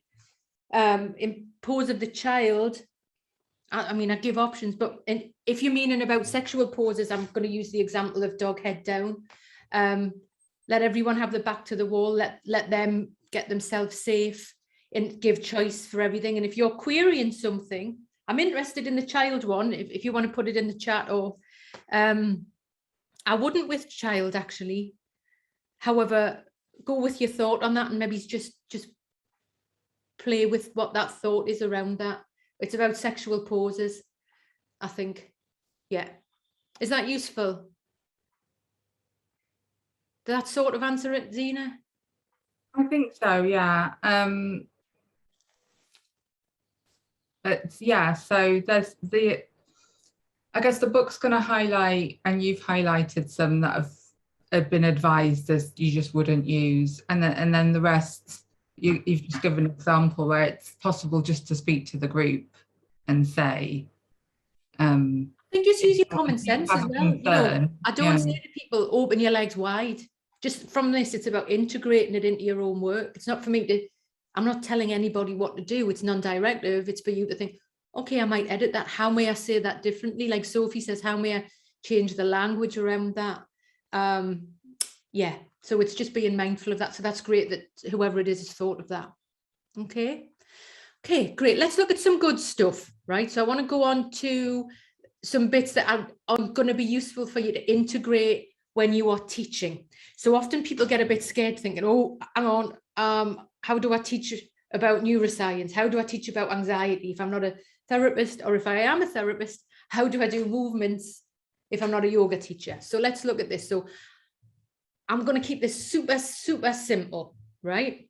So in your brain, there is an alarm bell in your brain called the amygdala. Here's the alarm bell going off, right? So the amygdala is a small almond-shaped bell that is responsible for the fight, flight, freeze response. You can add fawn on if you like, but fight, flight, people know about it.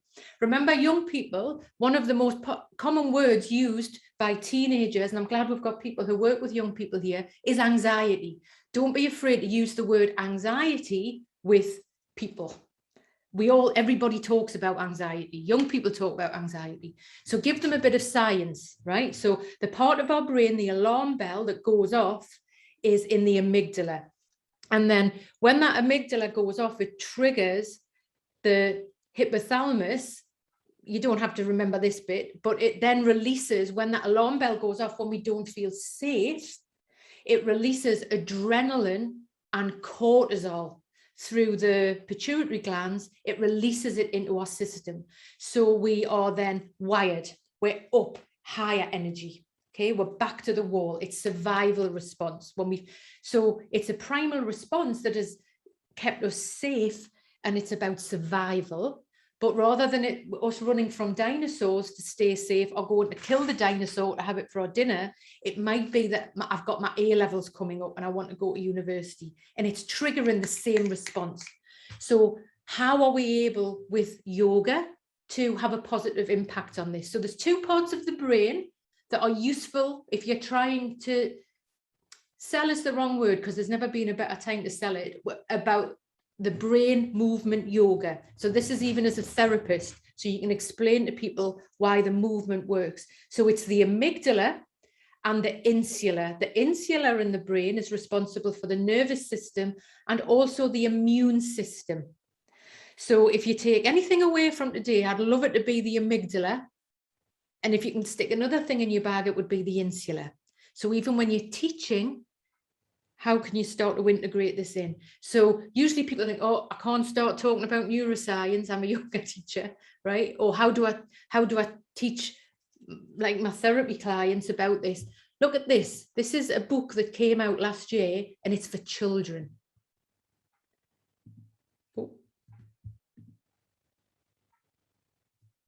I use that book with everyone.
Did somebody say they used the book?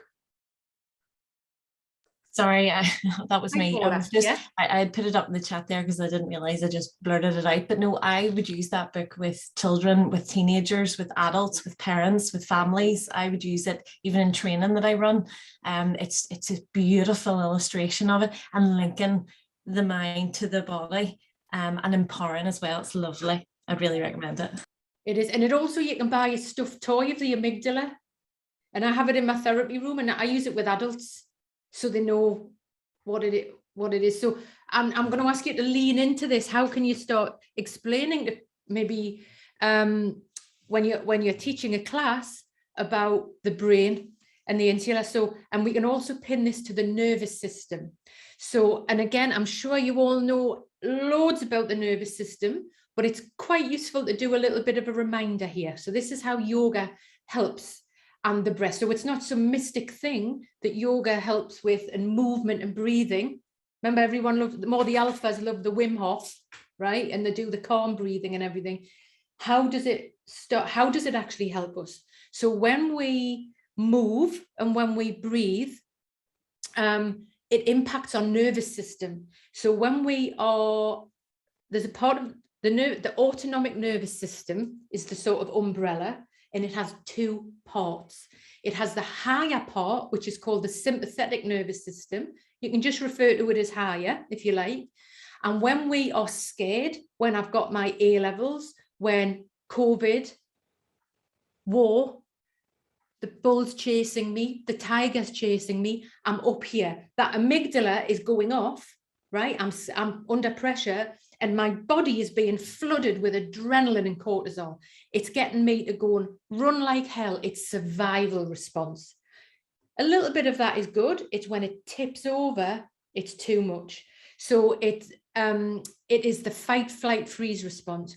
So there are three survival responses here. The first one is that energy allows us to shout for help, help, help, help. Or even if you're a bit lost, and I'll go and like chase a postman down the street to find out where I'm going. It's help, somebody help me, get me help.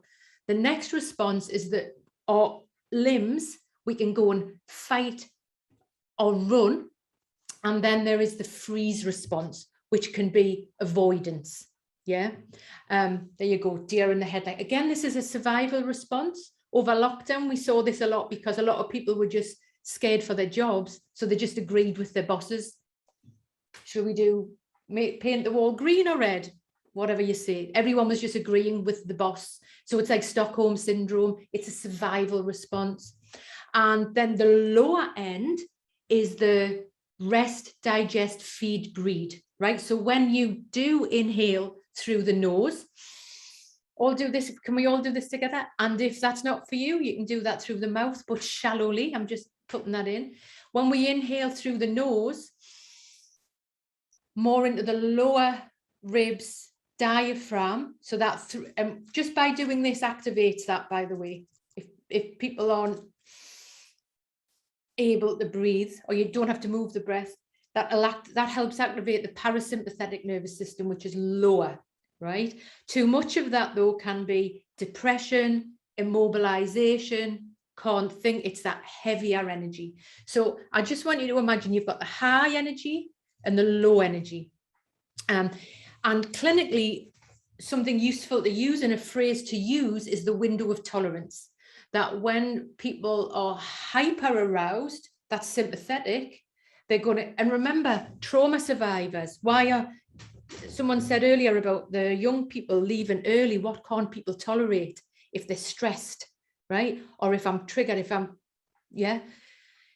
there's increased sensations that really feeling flooded with emotional thoughts, hypervigilant, flashbacks, intrusive imagery. That's why we've got to keep them here. That's why we're talking all the time, keeping people here.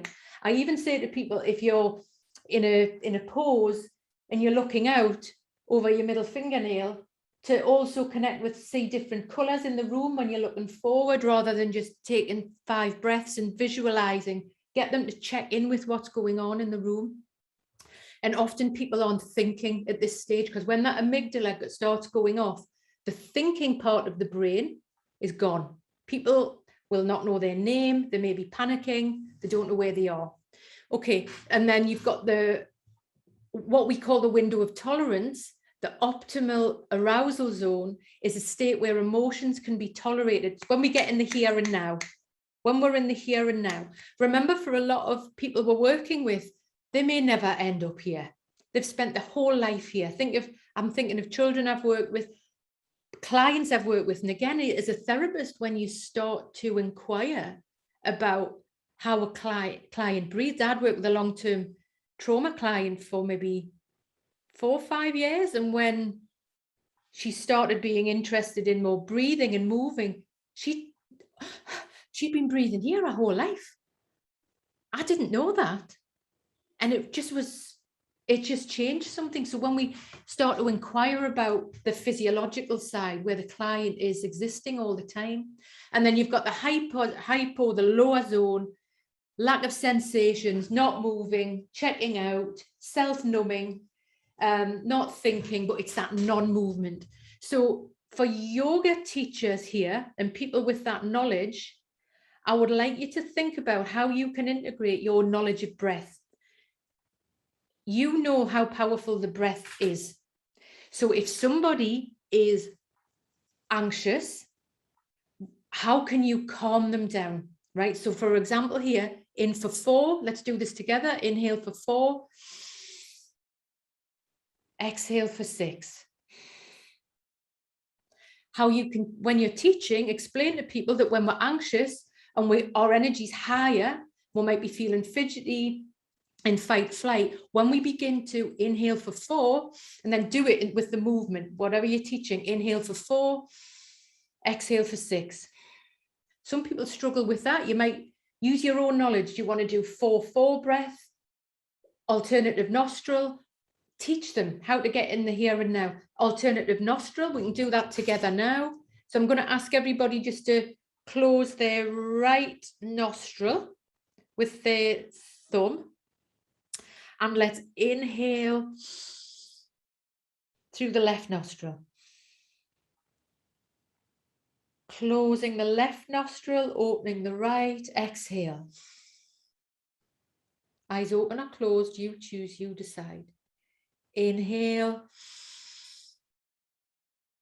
through the right nostril, maybe pause for a beat. When you're ready, closing the right, opening the left, exhale. Inhale through the left nostril.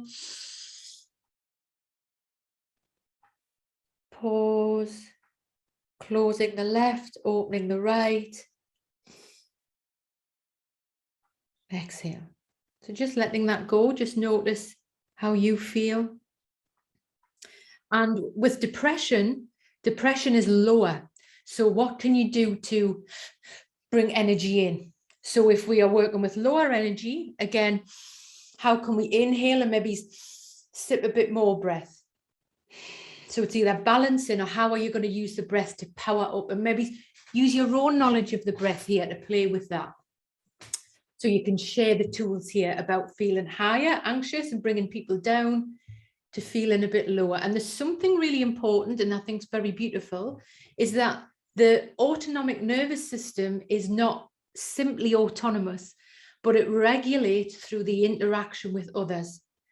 So if you're calm, working on yourself, how you can be in your window of tolerance, it's going to regulate the people around you without having to do or fix anything, without all the let's learn another intervention, let's learn another thing. Okay. Any questions on this? I've just thrown a load of neuroscience at you and the nervous system. Any questions?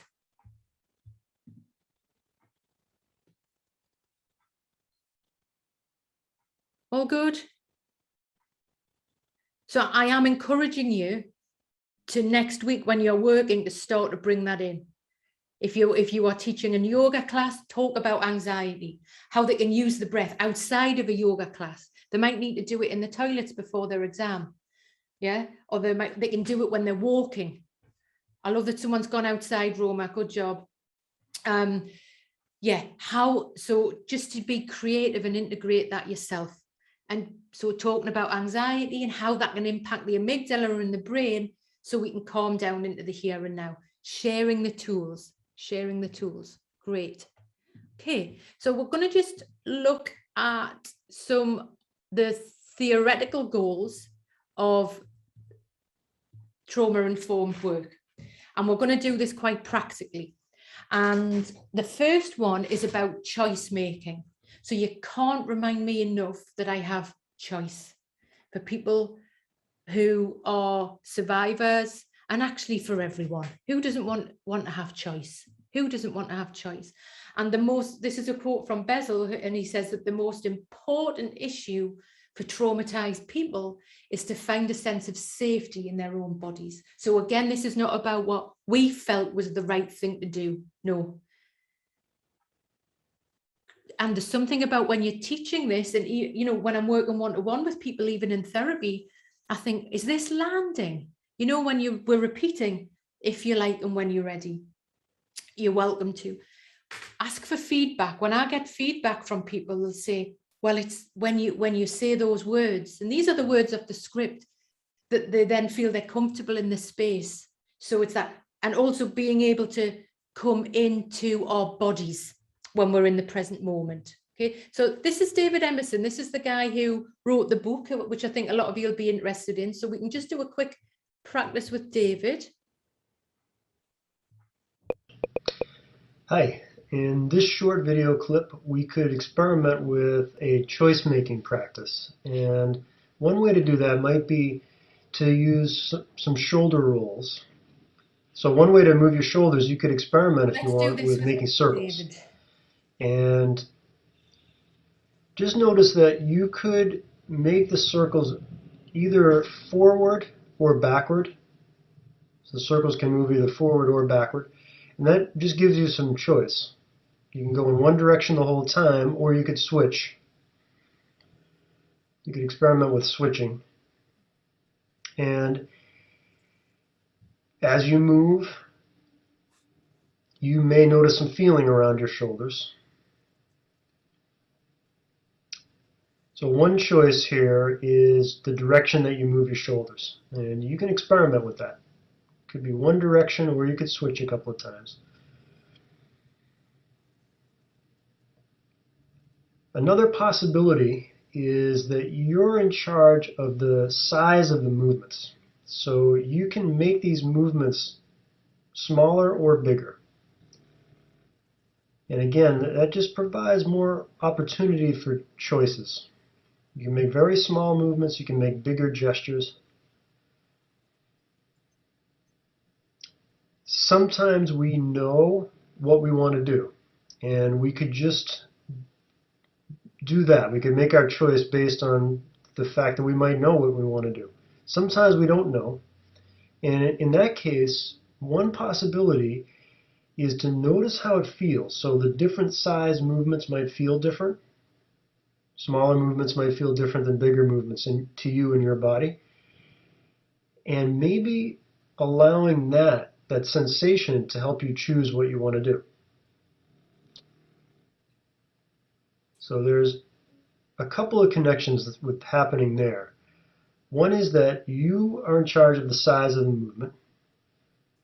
You can experiment there. Another piece of that is the size of the movement you make might feel different in your body. It might feel different. So you can experiment with noticing sensation. Then possibly how that feels to you might help you choose what you want to do. And the choices like you and I make might be different. We can make different choices about how we're moving here.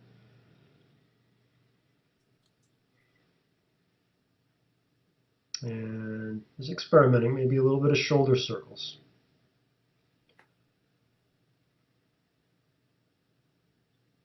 And then whenever you're ready, just bringing that short choice-making practice to an end. So that's David, and I know you may be slightly concerned that how am I going to remember all of these words? These are all new words. What am I going to do? I'll send you that video, and if you watch it, he wrote the book and he's actually reading off notes. He's got the notes in front. You can watch him. He's reading it like I have them around me, because we can't retain everything all the time. So it was just quite useful to see that he's actually reading his own prompts when he's making this video. So I found that useful. And there's something that is very useful, which is around the word interoception. So this present moment awareness, how can we stay in the body without disassociation? And it's with interoception. So interoception is really where we notice what's going on inside of our body. So I'm going to ask you all now to stand up, just to shift the energy, move your chair.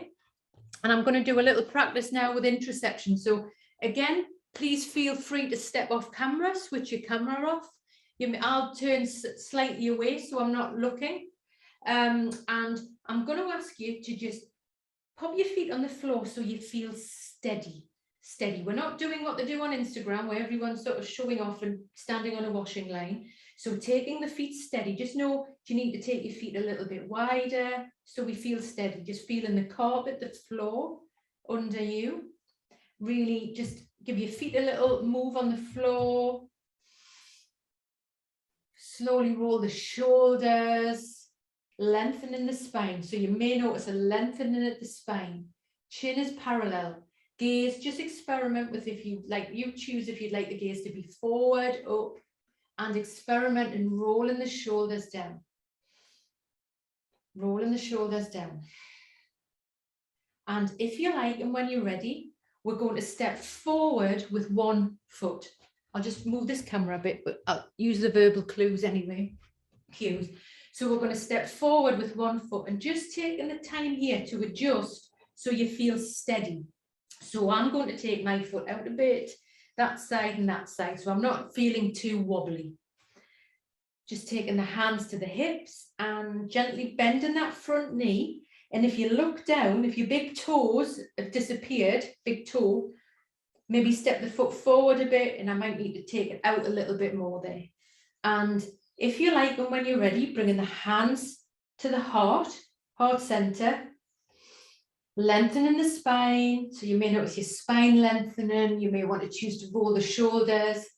And if you like, and when you're ready, gently bending that front knee and taking the arms up. Taking the arms up. You choose where the gaze feels more comfortable. Taking the arms up. And I'd like you just to notice the lengthening at the back of your leg. What's going on in the calf, the back of the leg. And how can you open up and create more space at the front of your body? Just noticing what feels better for you right now. Do you want your hands to be super tight and together straight up? Does that feel good? Or do you want your arms to be out, open, wide? What feels better for you in your shoulders? Maybe just dipping the head and noticing a lengthening on the back of the neck.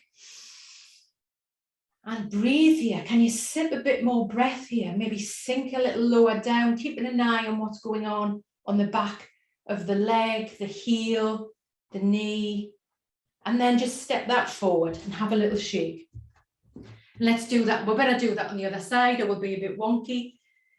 Again, in trauma, and it's useful to not use left and right. It's really hard to teach, but you will get used to it. So not using left and right is very important because there's a lack of sense of, people don't know what's left and right. Somebody mentioned it earlier as well. So on the other side, let's step forward. Just adjusting so you feel steady. And then bending the front knee. So the toes don't disappear. So maybe then you might have to wiggle your foot forward on the carpet, just noticing the floor under the feet. Hands at the heart. So you may notice your right hand pushing against your left hand. I've just said left and right. Hands pushing against each other. And if you like, and when you're ready, gently bending that front knee, taking the arms up. You can take the arms up and together or take them wide. And just noticing what's going on the back of the leg, the calf. Does it feel different on this side to the other side? And from the armpit to the elbow to the wrist. What feels good for you and your arms? How can you create more space there? Can we breathe here? Through the nose or the mouth, you choose, you decide. Just be curious about that lengthening at the back of the leg. Maybe wiggle your fingers. Can you notice the temperature in between your fingers, the air? And sometimes we notice and sometimes we don't, and that's okay. And then slowly stepping forward. And just letting that go. Maybe grab a little drink.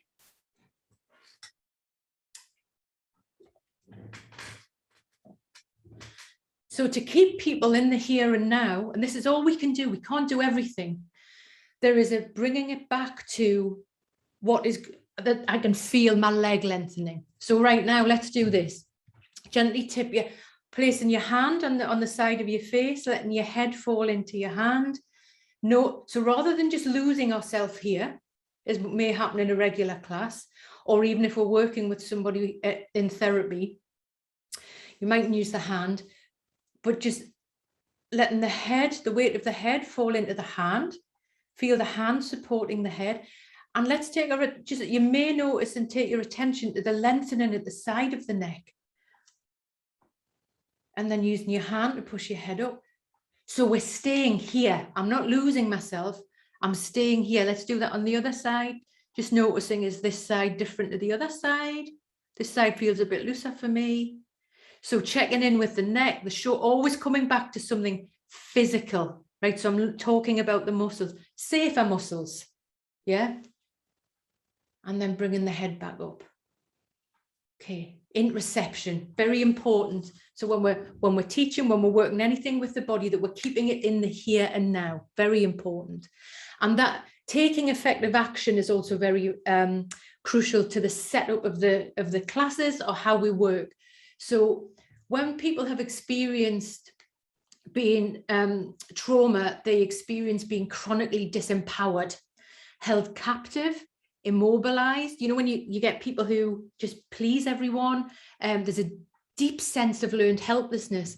So if you can then encourage people to say, is there something you can do now to make yourself feel more comfortable? Like the lady who just went outside or someone opened a window. Great, do it. Just give people permission to do that.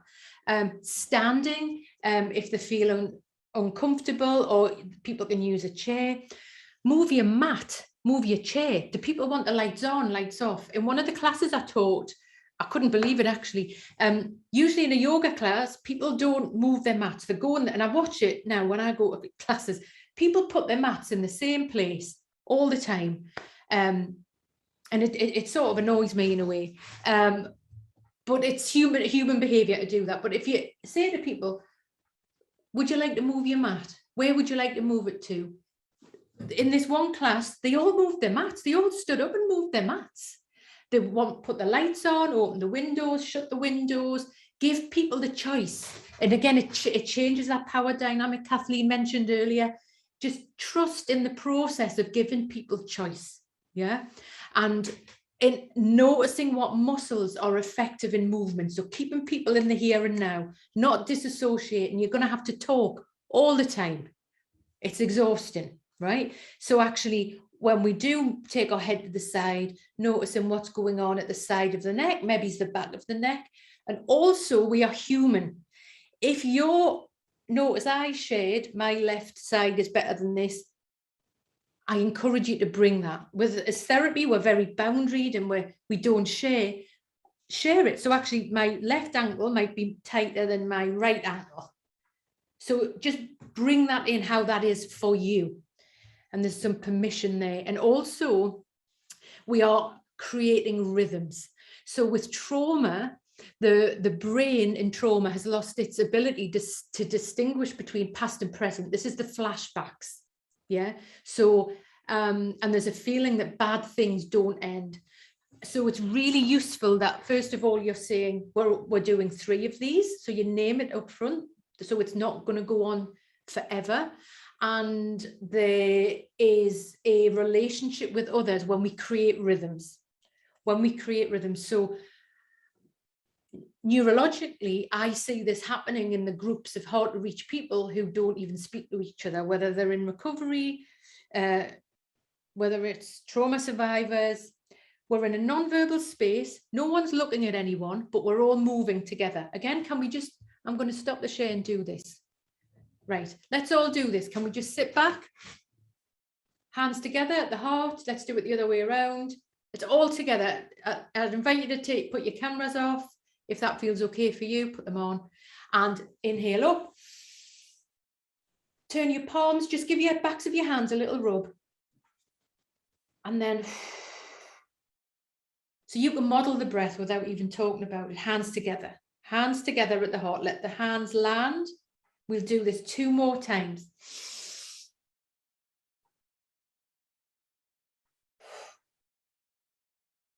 Slowing down that exhalation, just noticing what happens when we slow down. Often there's a monkey jumping around telling us to hurry up. So final time. You may want to take the gaze up, lengthening the spine, noticing what's happening with the armpit to the elbow to the wrist to the fingers. Turning the palms, give the backs of the hands a little bit of a rub. Can we notice what the temperature there, what that's like? Slowly exhale, super slow exhale. How can we go super slow? Letting the hands just land back together. So we start syncing up our neurons, the mirror neurons in the brain.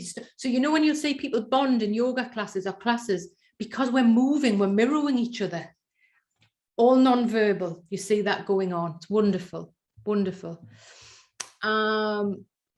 Anything for synchronization, it helps with regulation of breath also. Let me just go in. Okay.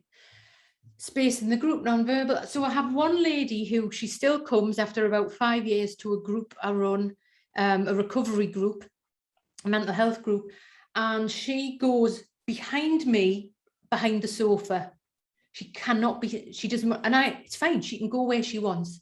She's gone where she feels safe. And sometimes, you know, I notice her hands going up and down. She's syncing up with the group. She does actually come into the group now. For the last 2 years, she's come into the group. And again, it's the power of moving and how the impact on that, I just see the groups really connecting, and often it's the fact that they don't have to share their stuff. They can come, they can leave, but they've had some connection, especially with COVID, with a lack of regulation. Very important, very important. Okay, so we're going to take a quick 5-minute break now. Let's come back at past, and let's look at language here. And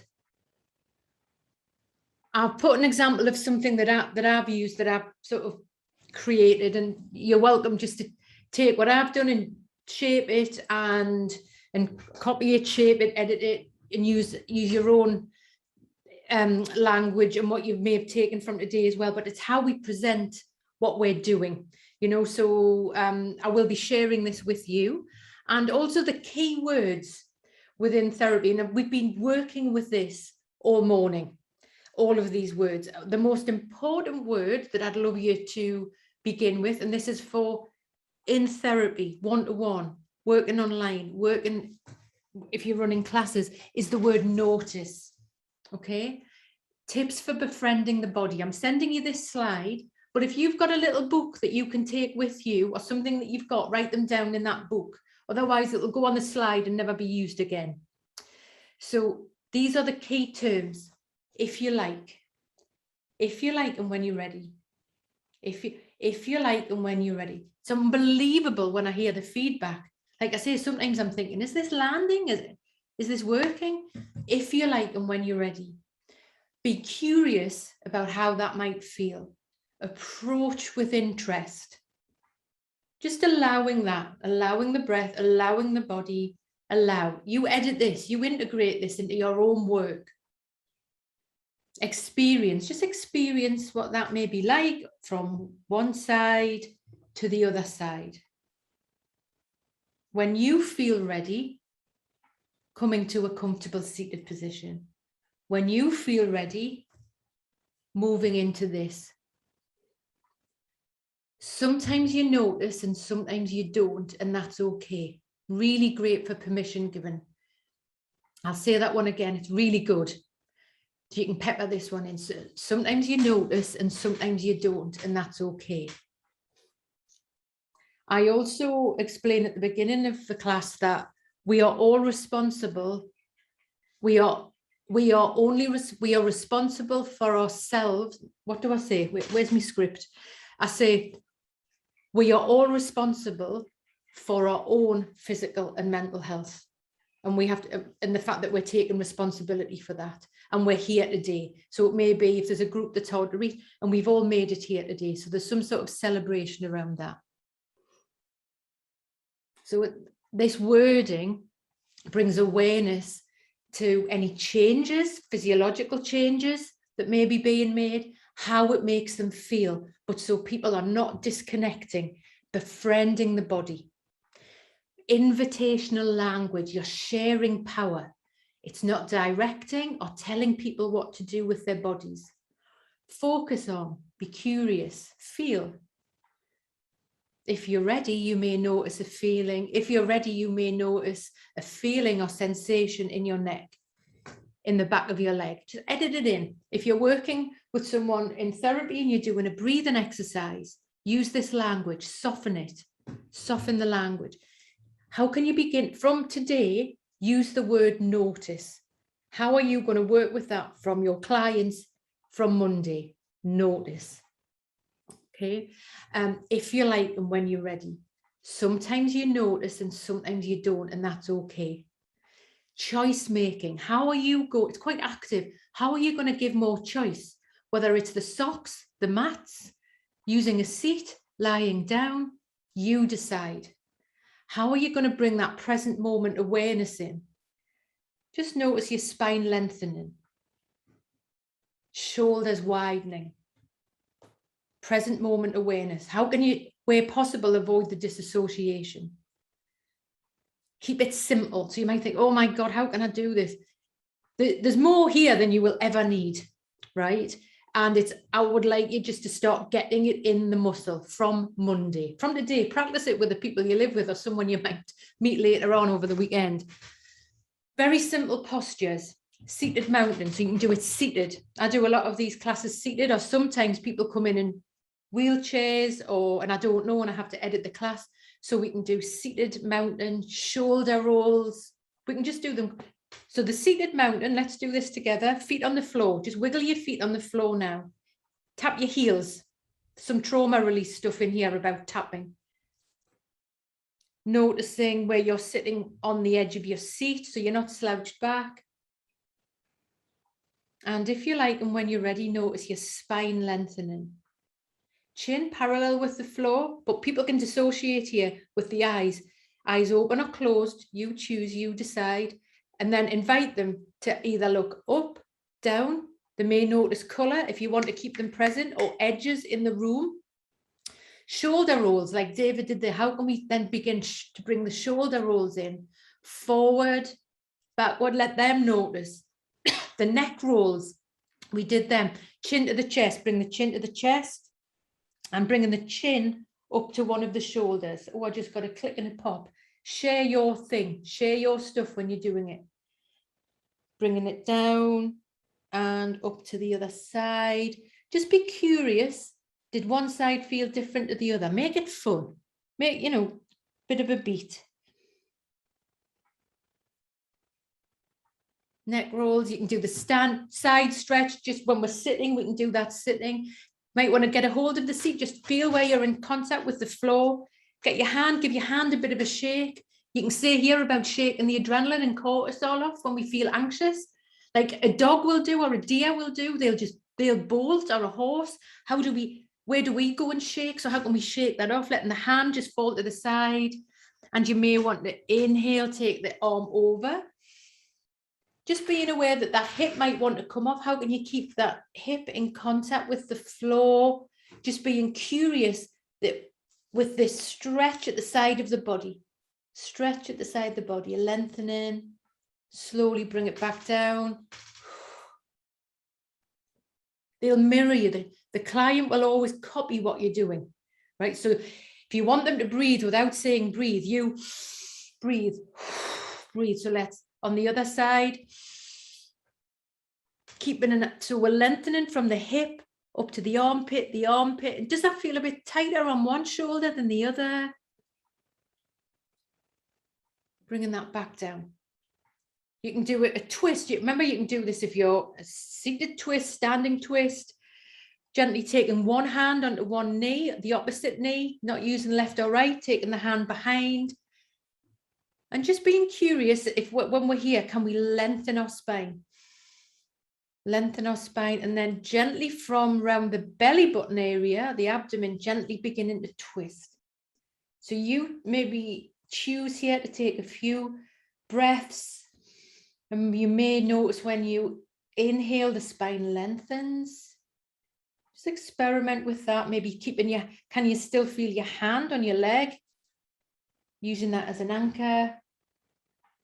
Just be creative here. Just play with it when you work, when you're teaching. Keeping people in the here and now.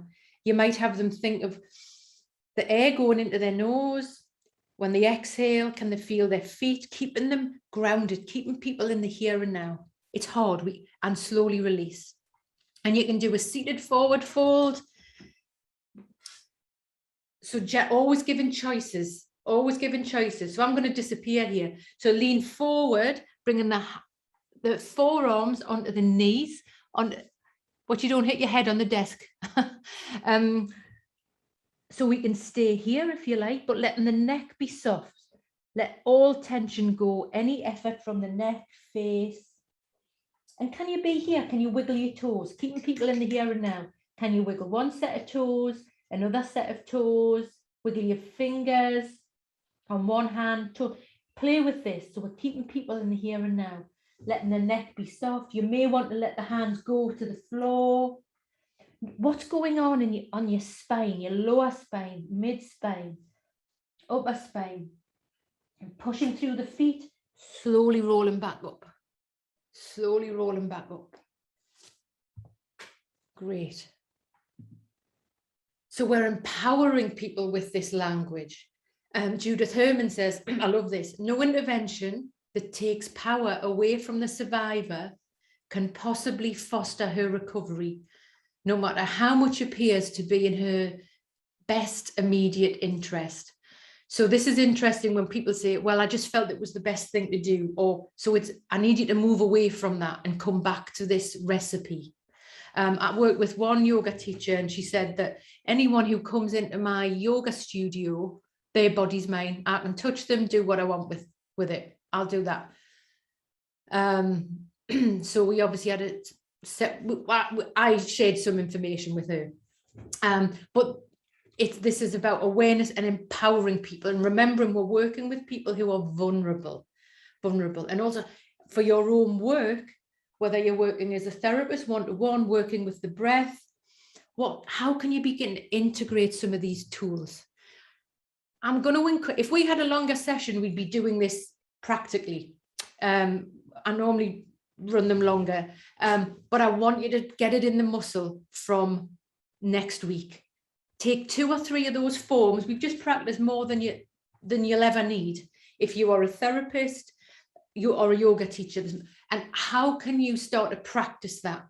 Giving an invitation, using for every one that you do, rather than tilt your head to the left, or when you breathe, just bring the neck in, just start, right? So you may notice a feeling in your neck. When you lift your toes up, so just really when you lift the toes off the floor now, just notice how that feels on the back of your leg. Coming onto your tiptoes right now, everybody come on the tiptoes. Lift right on just notice how that feels on the top of the foot. Play with it, keeping in the here and now.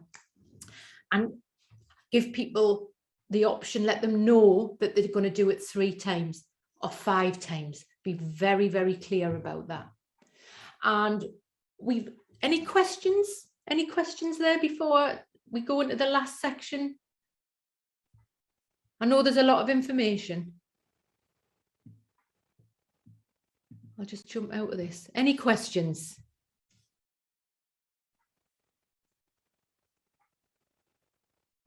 Caroline, go on. I have a question. I'm finding it, as a therapist, I'm finding it quite difficult to know how to balance the empowerment, because I've been reading a lot of Carolyn Spring stuff recently about working with trauma. Yeah. And she's saying about, do not try and keep the client away from dissociation. That it's dangerous to do that in a way. And there's a balance though, isn't there? That actually that's not an active choice that the client is making to dissociate. Their nervous system is taking over and making that choice as the safest thing to do right now. Correct.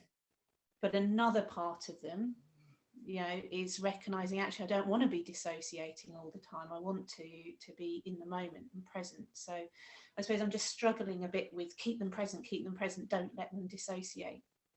Well, good question. Was there something else you wanted to add there, Caroline?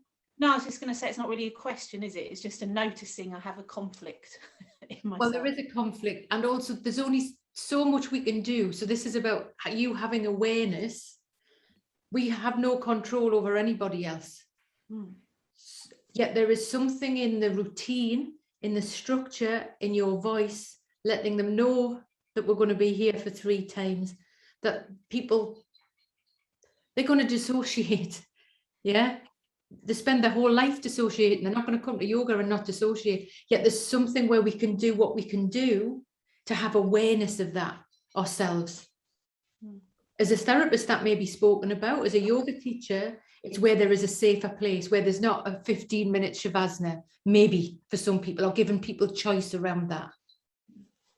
If it may be difficult for people, or if this doesn't feel for you, give them a different option. What do other people in the group think about that? Kathleen? I think just letting some of your therapeutic rigid bits go is kind of where we come from, and it will be moments initially, and forget the length of time a therapy session is. I'll find people who will spend 90% initially of the session dissociated, but it's the 10 and just being curious, like Lorna, you said before, just being curious all the time. Where did you go? What's that like? How are you now? And it can be really small things, like just getting them to notice a breath, or pushing feet into the floor is a huge one that I use. Just push your feet now and then go back again. And it's pendulation. It's that kind of that feeling, not feeling, feeling, not feeling. It's slow work. So if you work privately, or I just letting people know that as well, it's not a quick fix. None of it is as well. So yeah. If I could add as well that because we work with both childhood trauma, which can be pre-verbal, as well as, and I say they wanted to come, some might want to come for what happened to them when they were 11 or 15, but they've already described how they were violated even pre-verbal. My approach, then I found out that it is something, but my sensitivities said, hey, we're going to be dissociation is a skill, and you're really skilled at it. Very, very skilled at it. But sometimes it's like a 22 to shoot a fly. So how about we value that skill, and we will learn how to step in and step out. That's the skill sets that we're building, so that we can value it, take the message, and then come back. And you will eventually, I hope that you will be able to do this even on your own. We practice it here, and it happens that they do go in. And I love your language, Kathleen, about where did you go? I've never asked that. That is really wonderful. And what was it like? Yes. I know now a couple of people were the voices speaking, I say. So many are hesitant to say they have voices because for the stigma. And I might even mention, were there any voices? And I don't care for Van der Kolk's pendulum. He talks about pendulating. And I'm like going, I don't think so. There's a rhythm to it. So if I pendulate in, then I'm supposed to pendulate out. And I like to give that empowerment of, we might step in for a minute and then step out maybe for 2, or maybe we step in for 20 and then we step out. It's up to us. We would like to make it about us. So that's how I feel about it. We're going to find the other skills of being here now, where the body lives and the mind is going all over the place, and value them all as skills. Thanks, Kimball. Yeah. And thanks, Kathleen. And thanks, Carolyn, for asking that question. Great. Anyone else got any questions before? We've got about 12 minutes left. Okay, right. Here we go. Right. So let me go back in here. Right. So this is just for closing, and there's loads more information on this, but this work, and there's lots of books on it. And now that this work all stems back in history, right? So it's going back to the work of Freud, Laura Perls and Fritz Perls in the Gestalt work, a gentleman called William Reich, and there's a lot of body movement, people who, often women who weren't written about in history. So it's going back to the late early 1900s. This work has then influenced this next generation, Bessel van der Kolk, Pat Ogden, Peter Levine. I'm sure you'll know a lot of these names, Dan Siegel, Stephen Porges, with the vagus nerve. So this area is growing, but it's based on history and science. So know that you are able in your work to educate people about the science and the tools. There's other people, Nick Totten, more recently, Alison Priestman, Gabor Mate, Babette Rothschild, and what's going on here? Nope. Not sure what this is. I'm a body psychotherapist, and I'm one of the people who's working with body and trauma in it. Okay, that's Babette. I'll send you that video. She's great. The vagus nerve. So there's also Stephen Porges and his polyvagal theory is fantastic for us to pepper in to this work when we're talking about trauma, disassociation. And I go into this in much more detail on the fascia workshop that I'm doing, where I'm taking it more into the body. So where is trauma held? In the fascia, in the body. It's not some like mystic alchemy, as I said at the beginning. It's being held in, I say it's more than muscle memory. It's being held in the fascia, like the spider's web that we hold, that keeps us together, and how that impacts with the vagus nerve, constantly going for breath, body, brain. And that is controlled by the fear response. And what is great is so many people now, before COVID, not that many people knew about it, but everyone's done loads of training on it. It's great. Yoga teachers, if you haven't heard of this, please get curious about it. I'm going to send you some information and videos. The vagus toning, there's lots of breaths we can do for this. Let's do this quickly all together. Can everyone just unmute? And we're going to just, little bees. I'm sure your garden's full of bees. I'd like you to see a bee today and think of this. Gently inhale through the nose or the mouth.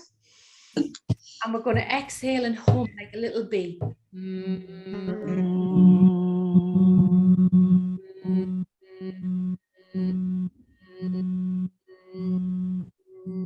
Keep this going. As a teacher, you've got to be the biggest, loudest bee. So,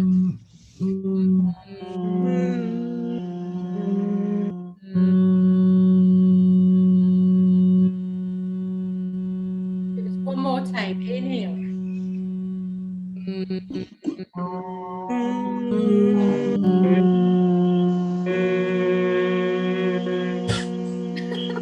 Brilliant.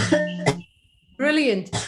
Again, this is great. I'm sure you're already using it with young people, but let them know that's going to help them come back in the here and now. Just notice that sort of toning, vibration, where that is for you right now.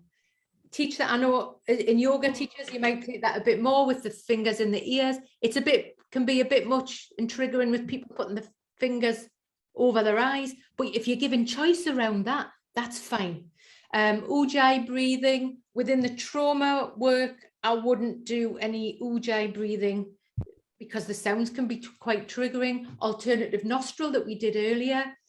Chanting. So this is more, if you're doing it, so this isn't really with the trauma-informed work. It's more if you're working with anxiety, depression, how you're able to stimulate your vagus nerve. Go and get curious about the vagus nerve. People going swimming while swimming in the sea, what that's doing to people's vagus nerve. Like I say, chanting, if you're going to do it, let them know that there's some science behind it, that actually it's going to be working on our vagus nerve. And a loving kindness meditation, or washing your hands in cold water, how you're going to stimulate your vagus nerve. So we've got a few minutes left. I'm going to give you, let's just do a little loving kindness meditation now. So just making yourself comfortable. Making yourself comfortable, eyes open or closed.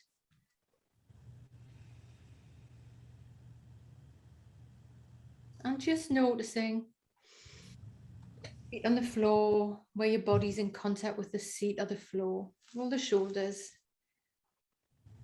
Clear your throat. And just,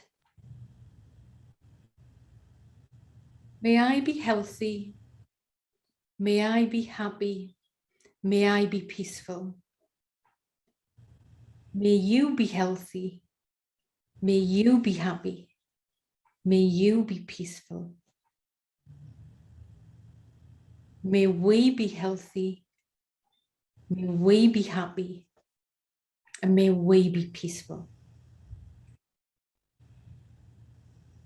I'll go through that one more time and I'll share this with you. May I be healthy. May I be happy. May I be peaceful. Then bring into mind somebody who you care for, who you love, someone who comes to mind, and dedicating it to them. May they be healthy. May they be happy. May they be peaceful. And us together as a group today, may we be healthy. May we all be happy. May we all be peaceful. I'm bringing it back to you. May I be healthy. May I be happy. and may I be peaceful. Slowly letting that go, coming back in the space. So there's lots of tools that we have that we can pin to the nervous system, science, mental health, that regulation up, that regulation down. Very important. And also some of the other parts of the trauma-informed work does link with attachment style. I'll go through this quite quickly. However, it's really useful, and I would like to sort of give you a nudge to begin to talk about the neuroscience, the brain, how when you breathe, inhale for 4, exhale for 6, how we impact the nervous system, how we have positive benefits on our brain. And I'm going to just play this just to end. We're going to end on this little song.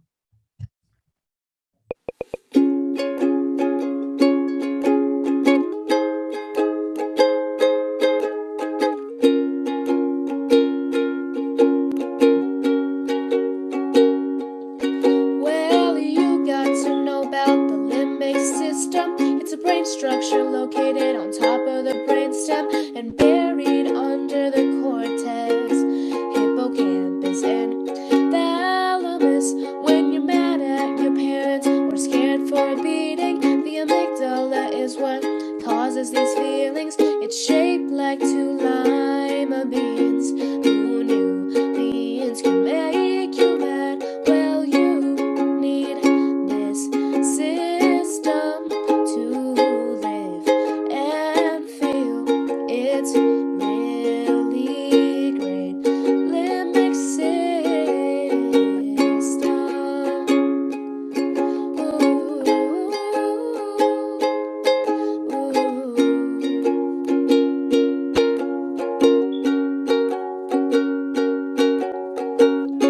So open your mind to the things you'll learn. The hippocampus gives you memories, long and short term and spatial navigation. Without it, you may get the Alzheimer's disease and forget your family. Wait a second, what was I talking about?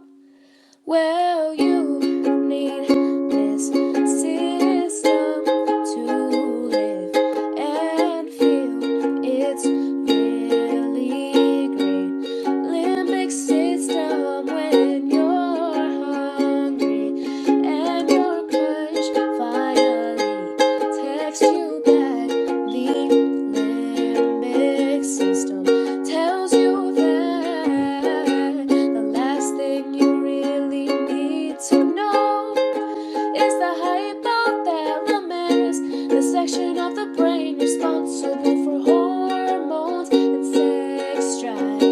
So next time you see that boy or girl and you feel some type of way, remember that's the hypothalamus's fault. Well, you need this system to live and feel. It's really great. Limbic system when you're hungry and your crush finally texts you back. The limbic system tells you that.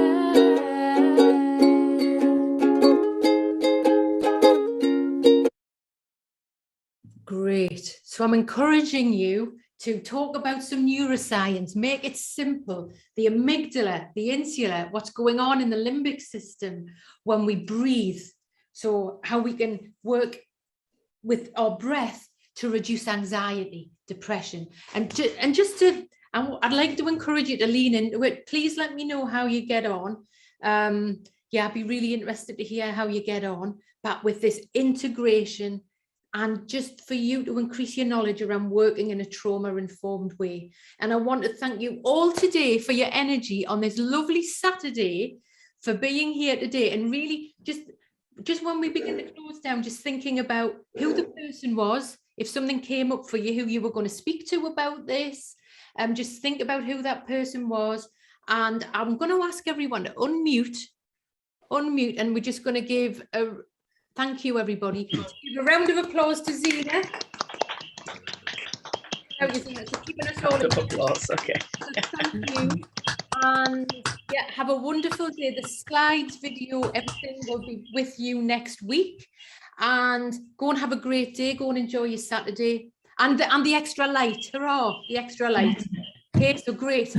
Lovely. Thank you. Thank you, everybody. Thank you. Bye. Bye.